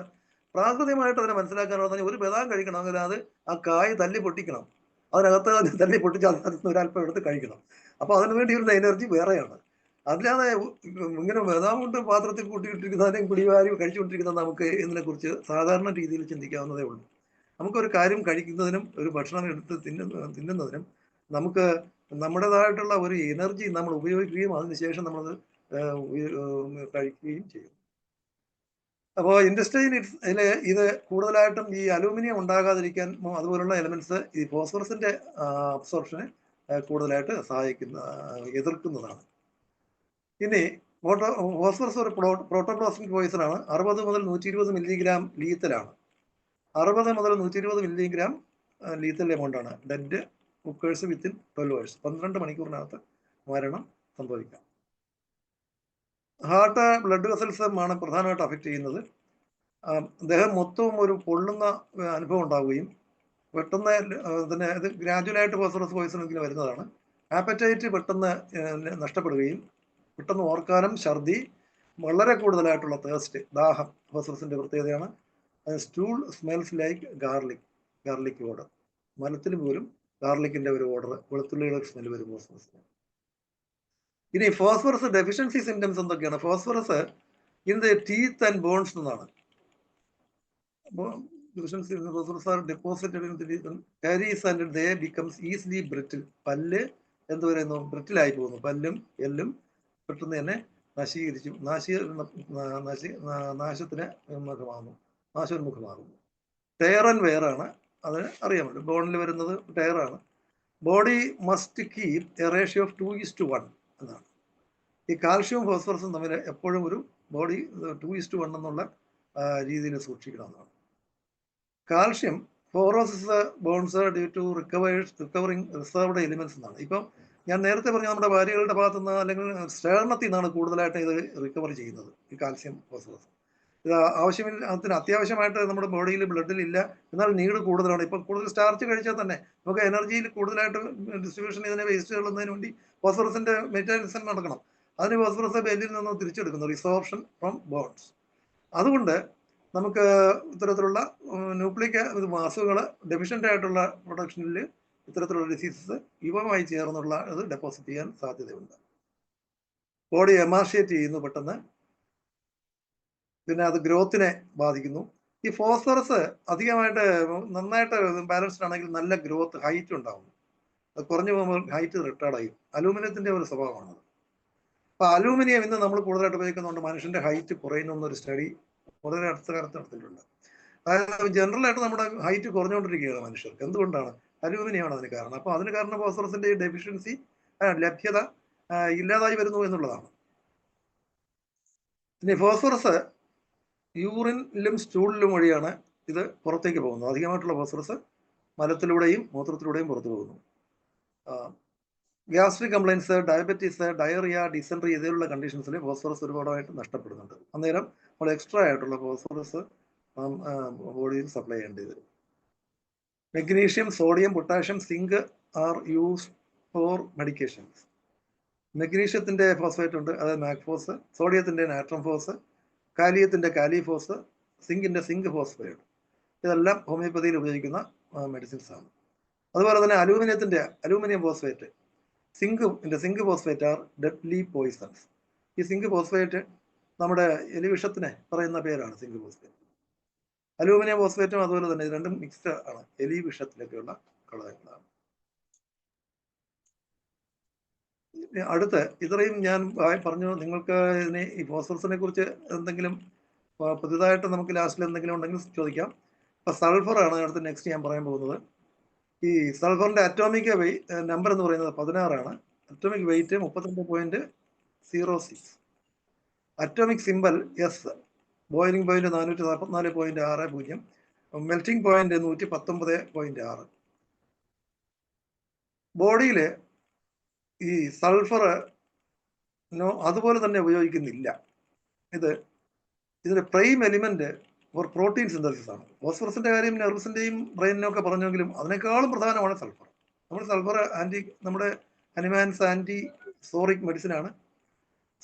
സൾഫറിനെ പോലുള്ള സിംറ്റംസ് പോലെ മറ്റൊന്നിനുമില്ല. കണ്ടമാനം സിംറ്റംസ് പ്രൂവണായിട്ട് നല്ല വ്യക്തമായ പ്രൂവിങ് റെക്കോർഡ്സ് പറഞ്ഞുണ്ട്. വളരെ വർഷങ്ങൾക്ക് മുമ്പ് തന്നെ ഉപയോഗിച്ചിരുന്ന സൾഫർ. അപ്പൊ sulphur is the element present as the compound element of amino acids ആണ്. അതാണ് ഇതിന്റെ ഏറ്റവും, നമ്മുടെ ശരീരത്തിന്റെ അമിനോ ആസിഡ്സ്, പ്രോട്ടീൻ എന്ന് പറയുന്നത് എല്ലാ ജീവജാലങ്ങളുടെയും പ്രോട്ടീന്റെ പോർഷൻ എവിടെയുണ്ടോ അത് നമ്മുടെ പയറുവർഗ്ഗങ്ങളിലെ സസ്യങ്ങളിലായിരുന്നാലും ശരി, മനുഷ്യനിലായിരുന്നാലും ശരി, ജീവൻ ഭൂമിയിലെ ഏറ്റവും പ്രധാനപ്പെട്ട അമിനോ ആസിഡ്സ് ആണ്. ഈ അമിനോ ആസിഡ്സിന്റെ പ്രധാന ഒരു ഘടകം, ഒരു മോളിക്യൂളിന്റെ ഒരു ഘടകം എന്ന് പറയുന്നത് ഈ സൾഫറാണ്. അപ്പോൾ പ്രോട്ടീനും ഡൈജഷന് വേണ്ടിയും ഇത് amino acids which are the products of digestion of protein ആണ് മീറ്റ്. ഈ അമിനോ ആസിഡ്സ് പ്രോട്ടീനും മീറ്റിൽ നിന്ന് നമുക്ക് കിട്ടുകയും ആ അമിനോ ആസിഡ്സ് തന്നെയാണ് നമ്മുടെ ശരീരത്തിൽ നമുക്ക് വേണ്ടിയുള്ള രീതിയിൽ സിന്തസൈസ് ചെയ്യുന്നത്. ഇത് രണ്ടിലും ഫോസ്ഫറസിന്റെ വ്യയമാണ്. ഫോസ്ഫറസിനെ എടുക്കുന്നു, ഫോസ്ഫറസ് നമുക്ക് ഉപജയം നിർമ്മിക്കുന്നു. Micro molecules of body protein, അതാണ് സൾഫർ. മൈക്രോ മോളിക്യൂൾസ് ആണ് അമിനോ ആസിഡ്സ്. എൻസൈംസ്, ലിപ്പേസ് എന്ന് പറയുന്ന ഒരു ഘടകമുണ്ട്. ലിപ്പേസ് എന്ന് പറയുന്ന എൻസൈംസ് ഡൈജഷൻ ഓഫ് ഫാറ്റ്സിന്റെയും ഓയിൽസിന്റെയും കരോട്ടിനും ലെസിത്തിനും കൊളസ്ട്രോളും എല്ലാം ഈ സൾഫറിന്റെ ഒരു കോമ്പൗണ്ട്സ് ആണ്, ഓരോരോ കോമ്പൗണ്ട്സ് ആണ്. ലിപ്പേസിന്റെ ഒരു പ്രധാനപ്പെട്ട ഘടകവും സൾഫറാണ്. സൾഫർ കം ഫ്രം സാൻസ്ക്രിറ്റ്, ഇത് കെ ആണ്, സാൻസ്ക്രിറ്റ് നൈമർ. ഇത് ഇപ്പൊ സൾഫർ എന്ന് പറയുന്ന ഗന്ധകമാണ് യഥാർത്ഥത്തിൽ സംസ്കൃതത്തില് സൾഫറിന്റെ പേര്. ഇപ്പൊ സൾഫർ നമ്മളെ പറഞ്ഞിട്ടുണ്ട്, പണ്ട് നമ്മൾ വായിച്ചിട്ടുണ്ട് ഒരു ടെക്സ്റ്റ് ബുക്കിൽ. ഒരു വൈദ്യൻ, ഒരു ചികിത്സകൻ നിൽക്കുന്നു, അദ്ദേഹത്തിന്റെ ദാസി ഇങ്ങനെ അടുത്ത് നിൽക്കുന്നു. ദാസിയോട് അദ്ദേഹം പറയുകയാണ്, ഒരു വാചകം തന്നെയുണ്ട്, കൊണ്ടുവാ ദാസി കത്തിച്ചിടട്ടെ ഞാൻ ഗന്ധകം സർവരോഗ സംഹാരകം എന്ന്. ഇങ്ങനെ ദാസിയെ വിളിച്ച് പറയുകയാണ്, കൊണ്ടുവരൂ സൾഫർ കൊണ്ടുവരൂ, ഗന്ധകം കൊണ്ടുവരൂ, ഞാൻ കത്തിക്കട്ടെ സർവരോഗ സംഹാരകമായിട്ടുള്ള സൾഫർ അതാണ്. സൾഫർ ആന്റിസോറിക്കാണ് നമുക്ക് എന്ന് മാത്രമല്ല, വളരെ നൂറ്റാണ്ടുകൾക്ക് മുമ്പ് തന്നെ സൾഫർ ഒരു സർവ്വരോഗ സംഹാരകമായിട്ട് ഉപയോഗിക്കുന്നു. ഈ ലെപ്രസിയൊക്കെ സൾഫർ കൊണ്ട് മാത്രം ചികിത്സിച്ചിരുന്നു പറയുന്നു. സൾഫർ അത്രയും രൂക്ഷ ഗന്ധമുള്ള ഒന്നാണ് കത്തുമ്പോൾ. അങ്ങനെയാണ് സൾഫർ എന്ന്. ഈ സൾഫർ എന്ന് പറയുന്നത് അങ്ങനെയും ഒരു സംസ്കൃതത്തിൽ ഒരു പേര് പണ്ടുണ്ടായിരുന്നു. എങ്ങനെയെന്ന് വെച്ചാൽ സൽവാർ എന്നാണ്, അതായത് വാറ്, എതിരാളി, അതായത് ആർമി, എർമി. അതായത് അന്ന് ധാരാളമായിട്ട് കോപ്പർ പാത്രങ്ങളൊക്കെയാണ് ഉപയോഗിച്ചിരുന്നത്. അപ്പോൾ ആ സമയത്ത് ഈ കോപ്പറിനെ ഇല്ലാതാക്കാൻ ആർക്ക് കഴിയും? കോപ്പർ സൾഫൈഡ്, നമ്മുടെ അയഡൈഡ്, ഇതുപോലുള്ള സാധനങ്ങൾക്ക് ഈ ക്ലാവ് കുടിക്കുന്നു. അങ്ങനെ സൾഫർ കോപ്പറിനെ ഇല്ലാതാക്കുന്ന, കോപ്പറിന് എനിമി ആയതുകൊണ്ടാണ് സൽവാർ എന്ന പേര്. എന്നാൽ ഗന്ധകം തന്നെയാണ് യഥാർത്ഥത്തിൽ സംസ്കൃതത്തിലെ പേര്. അത് ലാറ്റിൻ നെയിമാണ് യഥാർത്ഥത്തിൽ സൾഫർ. ബ്രിൻസ്റ്റോൺ എന്ന് പറയുന്ന ഒന്ന് ആണ് യഥാർത്ഥത്തിലെ പ്രകൃതിയിൽ കാണുന്ന ഒരു ധാതു. ഇനി പറയുന്നത് നരകം സൾഫറിന്റെ ഗന്ധമുള്ളതാണ് എന്ന്. നോക്കൂ, നരകത്തെ കുറിച്ച് പറയുന്നതാണ്. അപ്പൊ ദൈവത്തിന്റെ ആ ഒരു വലിയ പോസിറ്റിവിറ്റിയാണ് ഈ ഒറ്റ ഇതിൽ നിന്ന് നമുക്ക് മനസ്സിലാകുന്നത്. ഇന്ന് വളരെ മോശപ്പെട്ട രീതിയിൽ ഇന്ന് ദൈവം എന്ന് പറയുന്ന നാമം ദൈവം തമ്മിൽ രണ്ടായിപ്പോയി. പക്ഷെ ദൈവം എന്ന് പറയുന്നത് നമുക്ക് ഭയം ഉണ്ടാക്കുന്ന ഒന്നാണ്. പക്ഷെ നരകത്തിൽ പോലും ദൈവം എന്താണ് ഉണ്ടാക്കുന്നത്? സൾഫറാണ് കത്തിക്കുന്നത്. എന്തിന്? ഇവന്റെ പാപങ്ങളൊക്കെ നശിച്ചു പോകുന്നതിന് വേണ്ടി. അപ്പൊ അത്രയും കരുതലൂടെ പോസിറ്റീവായിട്ടുള്ള കാരുണ്യവാന്റെ ദൈവത്തിന്റെ ആ ഒരു ഇതാണ് നരകത്തിന്റെ മണം സൾഫറിന്റെ ഗന്ധകത്തിന്റെ മണമാണ് എന്ന് പറയുന്നത്. The word is related to Arabic word സുഫ്ര. സുഫ്ര മീൻസ് യെല്ലോ, നല്ല യെല്ലോ ആണിത്, തിളങ്ങുന്ന യെല്ലോ ആണ് സൾഫർ. നിങ്ങൾ കണ്ടിട്ടുണ്ടാവും. ഇന്ന് ഞാൻ അത് എടുത്തവിടെ കൊണ്ടുവച്ച് കാണിക്കണമെന്ന് വിചാരിച്ചിരുന്നു, അത് എടുക്കാൻ വിട്ടുപോയി. ഇനിയിപ്പോൾ അടുത്ത റൂമിലാണ്. സൾഫർ നല്ല തിളങ്ങുന്ന ഗ്രീൻ, യെല്ലോ ഗ്രീൻ, ഒരു ചെറിയ ഗ്രീനിഷ് ആയിട്ടുള്ള നല്ല യെല്ലോ കളറാണ്. അത് ഒരിക്കലും ക്രിസ്റ്റലീയം അല്ല, എന്നാലും മൈക്രോവേവ് ആയിട്ട് പറയുമ്പോൾ ക്രിസ്റ്റലീയമാണ്, എന്നാലും അമോർഫസ് ആണ്. Light yellow, non metallic element. Sulphur is known as since pre historic time. Pre historic ആയിട്ട്, ഹിസ്റ്റോറിക്ക് മുമ്പ്, ചരിത്രാതീത കാലങ്ങൾക്ക് മുമ്പ് തന്നെ അന്ന് തന്നെ ഈ സൾഫർ ഞാൻ പറഞ്ഞു, ഈ വൈദ്യ ചികിത്സയുടെ ആ ഒരു വരിയൊക്കെ അത് ഒരു വിനീഷണത്തിൽ ഇങ്ങനെ ഒരു മലയാളി ഭക്തി ധരിച്ച ഒരു വരിയാണ്. വളരെ പഴയ ഒരു വരിയാണ്. കൊണ്ടുപോകാതെ it is insoluble in water, വെള്ളത്തിൽ ലയിക്കുന്നില്ല. ആൽക്കഹോളിൽ ചെറുതായിട്ട് ലയിക്കുന്നുണ്ട്, മോഡറേറ്റ്ലി. സൊല്യൂബിൾ ഇൻ ഓയിൽസ്, അതൊരു പ്രധാനമാണ്. സൾഫർ ഓയിൽസിൽ ലയിക്കും. അപ്പോൾ അതുകൊണ്ടുള്ള പ്രധാനം എന്ന് വെച്ചാൽ, നമ്മളിപ്പോൾ സൾഫറിന്റെ സ്വഭാവം എടുത്താൽ എല്ലാം സ്കിന്നാണ്, മൊത്തവും ഇങ്ങനെ പസ്സാണ്. ആദ്യം വരുന്നത് പറയുന്നത് മാക്യൂൾസ് ആണ്. അത് തന്നെ ഓയിലിന്റെ ഒരു എക്സ്പ്രഷനാണ്.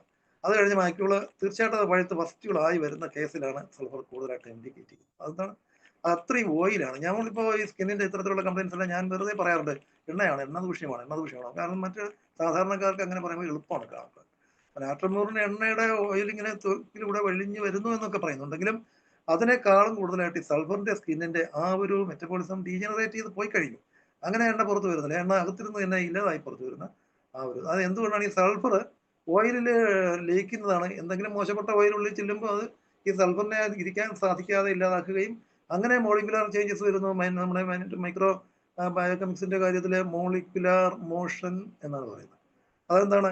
ഈ ഡീറേഞ്ച്മെന്റ്സ് ഇൻ ദ മോളിക്കുലാർ മോഷൻ വാക്ക് മാത്രമാണ് ഷോസലർ എല്ലായിടത്തും ഉപയോഗിച്ചിട്ടുള്ളത്, ഒന്നും വേറെ പറഞ്ഞിട്ടില്ല.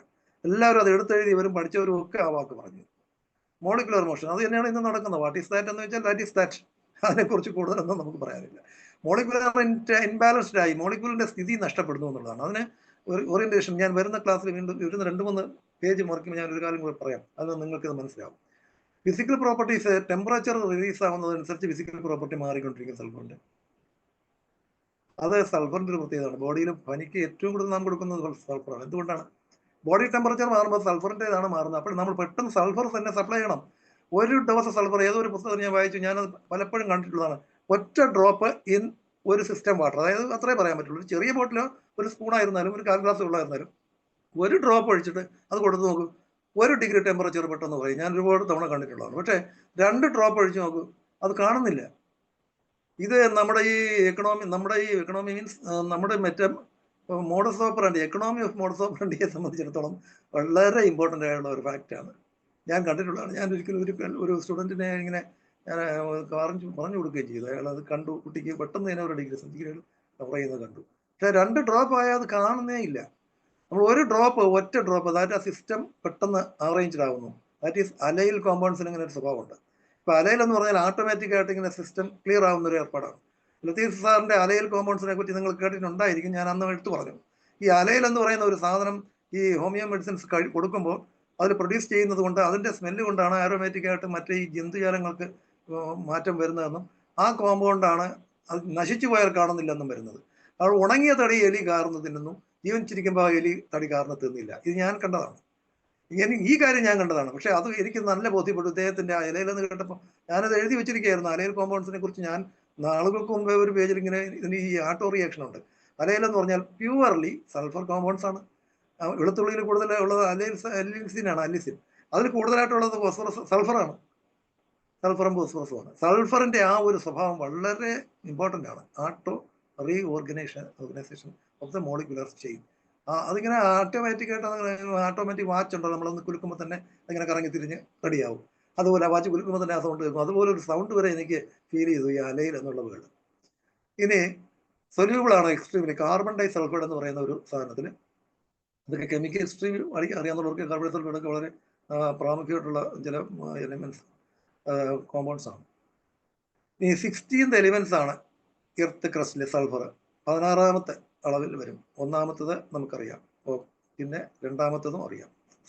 സിലിക്കയാണ് 2ാമത്തത്. ഇനി PbS അതായത് ലെഡ് സൾഫൈഡിനെ ഗലീന എന്ന് പറയും. സിങ്ക് സൾഫൈഡിനെ ബ്ലെൻഡ് എന്ന് പറയും, സിങ്ക് ബ്ലെൻഡ്. കോപ്പർ ഫെറം സൾഫൈഡിനെ കോപ്പർ പൈറൈറ്റ് എന്ന് പറയും. മെർക്കുറി സൾഫൈഡിനെ സിന്നബാർ, നമ്മൾ കേട്ടിട്ടുണ്ട്, സിന്നബാർ. Sb2S3 സ്റ്റിബിനൈറ്റ് എന്ന് പറയുന്നത് SB ഏതാണ്? SB ടിൻ, സ്റ്റാനം എന്ന് പറയുന്ന മെറ്റൽ, അതാണ് stibnite. Ferrum S2 iron pyrite. Barium sulphate baryte. Strontium SO4 strontium sulphate celestite എന്ന് പറയും. സ്ട്രോൺഷ്യം സൾഫേറ്റ് അറിയാം. ഇതിന് ജിപ്സം എന്ന് പറയുന്നത് കാൽഷ്യം സൾഫേറ്റ് 2H2O ഇതാണ് കാൽഷ്യം. ജിപ്സം എന്ന് പറയുന്നതാണ് സാധാരണ നമ്മുടെ ഈ മണിപ്പടികളും കൺസ്ട്രക്റ്റീവ് ആയിട്ടുള്ള വർക്കിനൊക്കെ ഉപയോഗിക്കുന്ന പ്രകൃതിയെ തന്നെ ഉള്ളതാണ് ജിപ്സം. സൾഫറിന്റെ ഒരു കോമ്പൗണ്ടാണ്. ഇത്രയാണ് സൾഫറിനെ കുറിച്ച്. ഇനിയും ഉണ്ട്.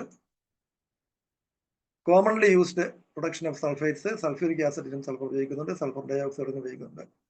മെനി സ്കിൻ ഓയിൻമെന്റ്സ് ആൻഡ് സൾഫർ ഡ്രഗ്സ്. സൾഫർ എന്ന് നമുക്ക് ഭയങ്കരമായിട്ട് പറയാറുണ്ട്. ഇപ്പോൾ അനേകമായിട്ട് ഉപയോഗിക്കുന്ന ഹോർമോൺസ് ആണ്, അത് ഇതാണ്. പക്ഷെ അത് കൂടുതലും സൾഫറാണ് അതിൽ ഉപയോഗിക്കുന്നത്.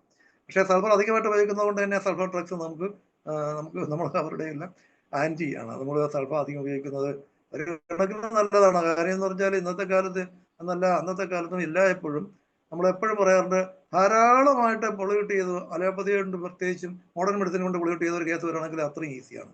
1-2 മെഡിസിൻ മതി, പെട്ടെന്ന് തന്നെ ആൾ റിക്കവർ ആവുന്നതാണ്.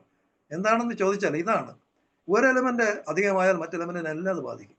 ഇപ്പോൾ പ്രകൃതിയിൽ സൂര്യൻ ഇങ്ങനെ അനേകമായിട്ട് നിൽക്കുന്ന നമുക്ക് നവഗ്രഹങ്ങളുണ്ട്. നമ്മുടെ ഈ ഗ്രഹങ്ങളെല്ലാം ബന്ധപ്പെട്ടിരിക്കുന്നു. അതുപോലെ തന്നെ പ്രപഞ്ചത്തിൽ എത്ര ഗ്രഹങ്ങളാണ്. ഇതിലെല്ലാം എലമെന്റ്സ് എല്ലാം ഒരുപോലെയാണ്, മിക്കവാറും പലതും എല്ലാം ഒരുപോലെയാണ് കാണുന്നത്. അപ്പോൾ ഇപ്പോൾ ഈ എൻറാഞ്ചിൽമെന്റ് എന്ന് പറയുന്ന ഒരു പ്രധാന സംഭവം പറഞ്ഞു, ഞാൻ കഴിഞ്ഞ ക്ലാസ്സിലൊക്കെ പറഞ്ഞാണ്. ഞാൻ ചുമ്മാ സാധാരണ ഒരു മനസ്സിന് വേണ്ടി പറയാം, നിങ്ങളാരും കൂടുതൽ ഇതിനെ ചിന്തിക്കേണ്ട. എന്നാൽ എൻറാഞ്ചിൽമെന്റ് നമുക്ക് വിശ്വസിക്കാൻ കഴിയാത്ത ഒരു ക്വാണ്ടത്തിന്റെ ലേറ്റസ്റ്റ് ആയിട്ടുള്ള ഒരു ഭയങ്കര ക്വാണ്ടം ഫിസിക്സ് തന്നെ നമുക്ക് ഒന്ന് വിശ്വസിക്കാനോ കേൾക്കാനോ കൂടി കഴിയാൻ പറ്റാത്തതാണ്. ആരെങ്കിലും കേട്ടില്ലെങ്കിലോ കേട്ടോ പോയാലോ അത് ദോഷമാണ്, എന്നാലും പണ്ടനായി മാറുന്നതാണ്. അതുപോലെയാണ് കൊണ്ട് ഇത്തരത്തിൽ പറയുമ്പോൾ ഈ എൻടാഞ്ചിൽമെന്റ് എന്ന് പറയുന്നത് ഇപ്പൊ ഇവിടെ ഇരിക്കുന്ന ഒരു വസ്തു എ എന്ന് പറയുന്നത് അതിന്റെ ജസ്റ്റ് ഓപ്പോസിറ്റ് ബി ഗാലക്സികൾക്ക് അപ്പുറത്ത് കൊണ്ട് വെച്ചാലും എയുടെ സ്വഭാവം ഇത് വലത്തോട്ട് തിരിയുന്നെങ്കിൽ ബി ഇടത്തോട്ട് തിരിഞ്ഞിരിക്കും. ഈ ഈ ഇടത്ത് വലതുവശത്തെ കാലിന്റെ ചെരുപ്പാണെങ്കിൽ അവിടെ ഇരിക്കുന്നത് വലതുവശത്തെ കാലിന്റെ ചെരുപ്പ് തന്നെ ആയിരിക്കും എന്ന് ഉള്ളത് മസ്റ്റായിട്ടും തെളിയിക്കപ്പെട്ടു. അത് ശരിയാണ്. എത്രയോ ഗാലക്സികൾക്ക് അപ്പുറത്തും ഈ രണ്ട് പദാർത്ഥങ്ങൾ ഒന്നിൽ നിന്ന് വേർപെട്ട് പോയി കഴിഞ്ഞാൽ അവിടെ ഇരിക്കുന്നതിന് നെഗറ്റീവ് സ്വഭാവം ഉണ്ടായിരിക്കും എന്നുള്ളതാണ് എൻടാഞ്ചിൽമെന്റ് എന്ന് പറയുന്ന ഒരു സ്വഭാവം. അപ്പോൾ അത് തന്നെ വളരെ പ്രധാനപ്പെട്ടതാണ്. ഈ അൺസർട്ടനിറ്റി പ്രിൻസിപ്പിളൊക്കെ എടുത്ത് വായിക്കണം. ക്വാണ്ടത്തിന്റെ ഒരു 6 കാര്യങ്ങളുണ്ട്, ഒരിക്കലും നമുക്ക് വായിക്കാൻ മനസ്സിലാകാത്ത. ഈ എൻടാഞ്ചിൽമെന്റിന് ഇപ്പോൾ അവാർഡൊക്കെ നോബൽ പ്രൈസ് കിട്ടിയെടുത്ത കാലത്ത് നിങ്ങൾ കേട്ടിട്ടുള്ളതാണ്. അപ്പൊ അതുപോലെ ഈ ബോഡിയിലിരിക്കുന്ന എല്ലാ എലമെന്റ്സും വർഷങ്ങളായിട്ട്, എത്രയോ വർഷങ്ങൾക്ക് മുമ്പ് തന്നെ ഗ്രീക്ക് പുരാണം ഇതൊക്കെ സയൻസ് എടുത്ത് വായിച്ചാല് ശരീരത്തിന് മൊത്തം ഈ എലമെന്റൽ ബേസിലാണ് അവലോകനം ചെയ്തിരിക്കുന്നത്. ശരീരത്തിലെ എല്ലാ എലമെന്റ്സിന്റെയും സ്റ്റഡിയും മെഡിക്കൽ ഫീൽഡും മുഴുവൻ അങ്ങനെയാണ് വായിച്ചിരിക്കുന്നത്. അതുകൊണ്ടാണ് നമ്മുടെ എസ്ക്ലേപ്പിയസിന്റെ മറ്റേ ഷാജി കുടിയൻ ഡോക്ടർ എസ്ക്ലേപ്പിയസിന്റെ ഫസ്റ്റ് ക്ലാസ്സുകളിൽ ഒരിക്കൽ പറഞ്ഞു, ഈ ഒരു സ്നേക്കിനെ ഇങ്ങനെ വടിയുമായിട്ട് നിൽക്കുന്ന എസ്ക്ലേപ്പിയസ് ഒരു വടിയേ ഉള്ളൂ, അതിനകത്ത് ഒരു സ്നേക്കേ ഉള്ളൂ. അത് നമ്മൾ AK ജിമ്മയുടെ ഒരു ഇത് ഉണ്ടാക്കിയപ്പോൾ അതിനകത്ത് ഒരു വടിയുടെ വെച്ചിട്ട് ഒരു ബാളിൽ ഒരു സ്നേക്ക് ചുറ്റുന്ന ഒരു വെച്ച് ജോസ് ഐസക് സാറ് ഉണ്ടാക്കി സിമ്പൽ ചെയ്തിന് കൊണ്ടുവന്നിരുന്നു. അപ്പം ഞാനത് ചോദിക്കുകയും ചെയ്തു. അപ്പോൾ എസ്ക്ലേപ്പിയസിന് ഒരു ഇതേ ഉള്ളൂ. എസ്ക്ലേപ്പിയസ് എന്ന് പറഞ്ഞാൽ അന്നത്തെ അദ്ദേഹം സയൻസിലെ ഈ മെഡിസിനുമായിട്ട് ബന്ധപ്പെട്ട വളരെ പ്രധാനപ്പെട്ട ദേവനാണ്. അദ്ദേഹത്തിന്റെ സിമ്പലാണത് എസ്ക്ലേപ്പിയസ്. അപ്പൊ ഈ ഒരു കാര്യം പറഞ്ഞാല് ഈ ഒരു കാര്യം ഇങ്ങനെ ചുറ്റപ്പെട്ടിരിക്കുന്ന ഒന്നാണ്. അത് ഈ സൾഫറിന്റെ പ്രധാനപ്പെട്ട കാര്യം നമ്മളെ സംബന്ധിച്ചിടത്തോളം ഇതാണ്. ഏതെങ്കിലും ഒരു എലമെന്റ് കൂടുതലായിട്ട് ഉണ്ടാകുമ്പോൾ അവയെല്ലാം ബാധകമുണ്ടായിരിക്കും. എല്ലാ നക്ഷത്രങ്ങളുമായി ബന്ധപ്പെടുന്നത് ജ്യോതിഷം പറയുന്നത് തന്നെ അതാണല്ലോ. നമ്മുടെ ജീവനും നമ്മുടെ ശരീരത്തിലെ എലമെന്റ്സുമാണ് ഈ ജ്യോതിശാസ്ത്രം നമ്മളെ നിയന്ത്രിക്കുന്നത്. അതിൽ വരുന്ന മാറ്റങ്ങളും ഗ്രഹണങ്ങളും മറ്റുമൊക്കെ നമ്മൾ സ്വാധീനിക്കുന്നുണ്ട്. ഇതിനെ മാത്രമല്ല, ഇതൊന്നും വളരെ കൂടുതലായിട്ടും ഇല്ല. ഇപ്പോൾ ഭൂമിയിൽ 5 6 ആൾക്കാരെ കാണുള്ളൂ. ആ ആൾക്കാരുടെ ഗ്രൂപ്പ് അവര് ജ്യോതിഷപ്രകാരം നമ്മൾ 6 7 ഗ്രൂപ്പായിരിക്കും. അതിൽ പ്രധാനപ്പെട്ട 2 3 മനുഷ്യവർഗ്ഗങ്ങളാണ് ഉള്ളത്. അതിൽ നമ്മുടെ എലമെന്റ്സിനെ സംബന്ധിച്ചിടത്തോളം വളരെ കോ ഇൻഫ്ലുവൻസ്ഡ് ആണ്. അവയെ അനുയോജ്യമായിട്ട് പ്രവൃത്തിയിൽ നിന്ന് വിപരീതമായ രീതിയിലോ മറ്റോ പുറത്തുള്ള ഒരു ശക്തിയെ കേന്ദ്രീകരിച്ച് ക്രോഡീകരിച്ച് അവയ്ക്ക് ഇല്ല എന്ന് ഒരിക്കലും നമുക്ക് പറയാൻ കഴിയില്ല. കാരണം പ്രപഞ്ചത്തിന്റെ വിസ്തൃതി അത്രമാത്രം വിശാലമാണ്. നാം വിചാരിക്കുന്നതിനേക്കാൾ എത്രയോ എത്രയോ വലുതാണ് ഈ കോടി കണക്കിനുള്ള നക്ഷത്രങ്ങളും ഗാലക്സികളും അവയുടെ ബന്ധവും. എന്നാൽ അവയുടെ ഒരുമയും അവയെങ്ങനെയുടെ പ്രത്യേകമായിട്ടുള്ള നിലനിൽപ്പും ഒക്കെ നാം ചിന്തിക്കുമ്പോൾ നമ്മളൊക്കെ എത്രയോ നിസ്സാരമായിട്ടുള്ള വളരെ വളരെ നിസ്സാരം, എന്നാൽ നാം എത്ര ശക്തിമത്തായിട്ടുള്ള സംഭവങ്ങളാണ് എന്ന് നാം ആലോചിക്കണം. അതെല്ലാം നമ്മുടെ ശരീരത്തിലെ എലമെന്റ്സ് നമ്മളെ സ്വാധീനിക്കുന്നുണ്ട്. അത് തന്നെയാണ് രോഗത്തിനുള്ള പ്രധാന കാരണങ്ങളും. അപ്പൊ അവയുടെ എല്ലാം പ്രത്യേകമായിട്ടുള്ള സംഘടിതമായിട്ടുള്ള പ്രവർത്തനം എല്ലായ്പ്പോഴും നിയന്ത്രിക്കുകയും ബാലൻസ്ഡ് ആക്കുകയും ചെയ്യേണ്ടത് എപ്പോഴും ആവശ്യമാണ്. ഇപ്പോൾ ഹനുമാൻ ഹോമിയോപ്പതിയെ പറ്റി എന്ത് പറഞ്ഞിരിക്കുന്നത് നോക്കാം. ഹനുമാൻ സാന്റിസോറിക്കാണ്, നമുക്കറിയാം. ഹോമിയോപ്പതിയില് and elective affinity for skin പ്രത്യേകിച്ച് അറിയാം. Psora centrifugal from within outward ആണ്, ഉള്ളിൽ നിന്ന് പുറത്തേക്കാണ് അതിൻ്റെ ആക്ഷൻ. ഇച്ചിങ് ഉണ്ട്, ബേണിംഗ് ഉണ്ട്, worse by heat of bed പോലും.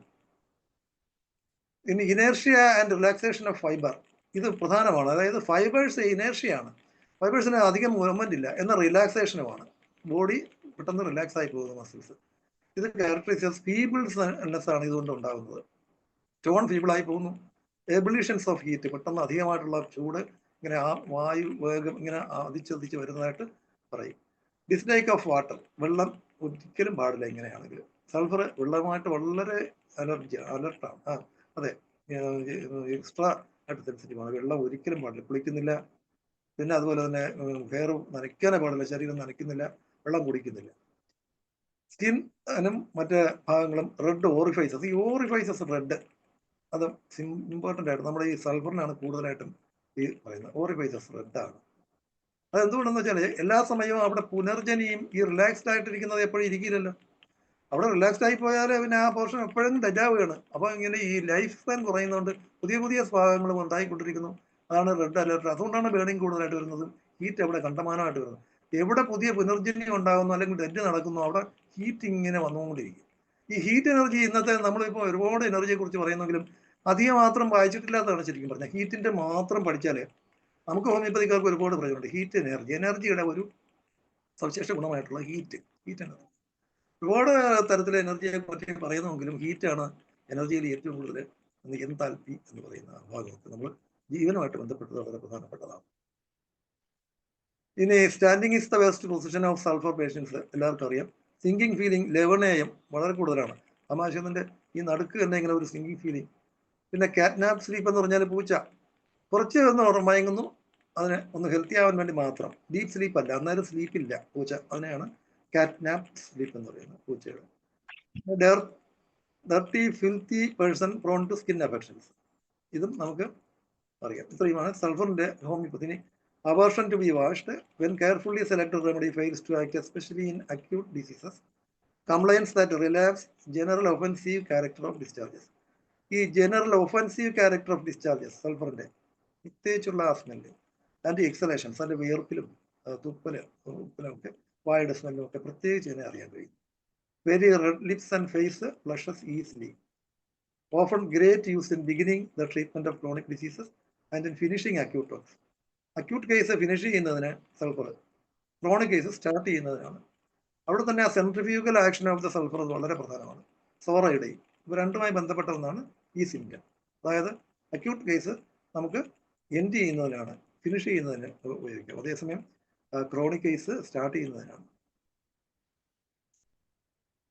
ഇനി കോംപ്ലിമെന്റ്സ്. ഈ സൾഫറിന്റെ ഒരു കോംപ്ലിമെന്റ് ആണ് അലോസ്. വളരെ പ്രധാനപ്പെട്ട, എത്രയോ വർഷങ്ങളായിട്ട് നൂറ്റാണ്ടുകളായിട്ട് ഉപയോഗിക്കുന്നു, ഇന്നും അതേപോലെ ഇരിക്കുന്നു അലോസ്.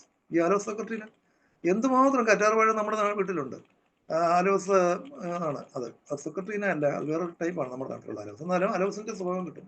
നല്ല വളരെ വർഷങ്ങളായിട്ട് അലോസ് സ്കിന്നിന് എന്തിനൊക്കെയാണ് ഉപയോഗിക്കുന്നതെന്ന് ചോദിച്ചാൽ ആൾമോസ്റ്റ് എല്ലാ ഫീൽഡിലും അലോസ് വരുന്നുണ്ട്. എന്താണ്? കോംപ്ലിമെന്റ്, സൾഫറിന്റെ കോംപ്ലിമെന്റ് ആണ്. നമ്മുടെ പ്രോട്ടീനുമായിട്ട് നല്ല നിരക്കുന്ന ഒരു വസ്തുവാണ് പ്രകൃതിയായുള്ള പുറമേ നിന്നുള്ളത്. ഇനി സോറിനം, അക്വണൈറ്റ്, മൂന്നും വലിയ രാജാക്കന്മാരെ പോലെ നിൽക്കുകയാണ്. സോറിനം പോലെ രാജാവ് വേറെ ആരുമില്ല. അക്വണൈറ്റിനെ പോലെ കിങ് വേറെ ആരെങ്കിലും ഉണ്ടോ? ഒക്കെ അത് കിങ് ആണെങ്കിലും അദ്ദേഹം മറ്റേ ഇദ്ദേഹമാണ്. അക്വണൈറ്റിന്റെ എന്താ പറയുന്ന ഹോൺ എന്നാണ്, അത് മറ്റേ സന്യാസിമാരുടെ ഹോൺ എന്നാണ്. ആ സന്യാസ രാജാവിൻ്റെയും സോർണം എന്ന് പറയുന്ന ആള് ഒരു രാജാവ്, നിങ്ങൾക്കറിയാം ഏത് ദ്രവമാണെന്ന്. പിന്നെ അലോസിനെയും നമ്മൾ ആ കൂട്ടത്തിൽ ഒരു പേടി എന്ന് വേണമെങ്കിൽ ഉപയോഗിക്കാം. വളരെ പ്രധാനപ്പെട്ട ഒന്നാണ് ഈ അലോസ്. നിങ്ങൾ കൂടുതൽ നമ്മൾ അറിയും തോറും വളരെ അസ്റ്റോണിഷിംഗ് ആണ്. തെന്നം പൊട്ടൻസിക്ക് ഇപ്പം ഇത്രയും ആക്ഷൻ ഉണ്ട്, എന്നാൽ അത് പച്ചക്കറിയായിട്ട് പോലും ഉപയോഗിക്കുന്നുമുണ്ട്. ധാരാളമായിട്ട് ഡിക്കോക്ഷനായിട്ട് ഇപ്പോൾ അലോസ് മിസ്യൂസ് ചെയ്യുന്നുണ്ട് ഈ പൈൽസിന്റെ ഒക്കെ കേസിൽ. Sulphur hydrogenium, sulphur iodide, sulphur terebinthinum are other combinations used. ഈ സൾഫർ ടെറിബിന്ദിൻ്റെയൊക്കെ ആക്ഷൻ മിക്കവാറും ഡോക്ടേഴ്സിന് അറിയായിരിക്കും. ഞാൻ വായിച്ച് മാത്രമേ അറിയുള്ളൂ. എന്നാലും എനിക്ക് വളരെ കൂടുതൽ ഈ ടെറിബിന്ദിനവും സൾഫറുമായിട്ടുള്ള കോമ്പിനേഷൻ വളരെ നല്ല ഒന്നാണ്, കിഡ്നീസ് എസ്പെഷ്യലി. ഇനി sulpho lipids which is the part of nerve. Sulpho lipids ആണ് സൾഫർ. നമ്മുടെ നെർവ്സിന്റെ ഒരു ഘടകമായിട്ട് സൾഫർ ഉണ്ട്.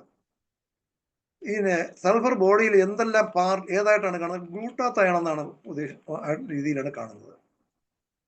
എന്താണ് ഗ്ലൂട്ടാത്തയോൺ എന്ന് ചോദിച്ചാൽ ഒരു മോളിക്യൂളാണ്. അത് 3 ഘടകങ്ങളുമായിട്ട് ചേർന്നിട്ടുണ്ട് അതിനകത്ത്. അതായത് cystine, glutamic acid and glycine. ഇതൊക്കെ ബയോകെമിസ്ട്രി അറിയുമ്പോൾ നമുക്ക് പഠിച്ചിട്ടുണ്ട്. ഗ്ലൈസീനും ഗ്ലൂട്ടാമിക് ആസിഡും ഈ സിസ്റ്റീനും 3ഉം കൂടി ചേർന്ന ഒരു ചെറിയ മോളിക്യൂളാണ് ഈ ഗ്ലൂട്ടാത്തയോൺ. ഈ രൂപത്തിലാണ് സൾഫർ ബോഡിയിൽ, ഞാൻ ആദ്യം തുടങ്ങിയപ്പോൾ പറഞ്ഞു, സൾഫർ സ്വതന്ത്രമായിട്ട് ഒരിക്കലും ബോഡിയിൽ കാണുന്നില്ല, ഈ ചെറിയ മൈക്രോ മോളിക്യൂളായിട്ടാണ് കാണുന്നത്.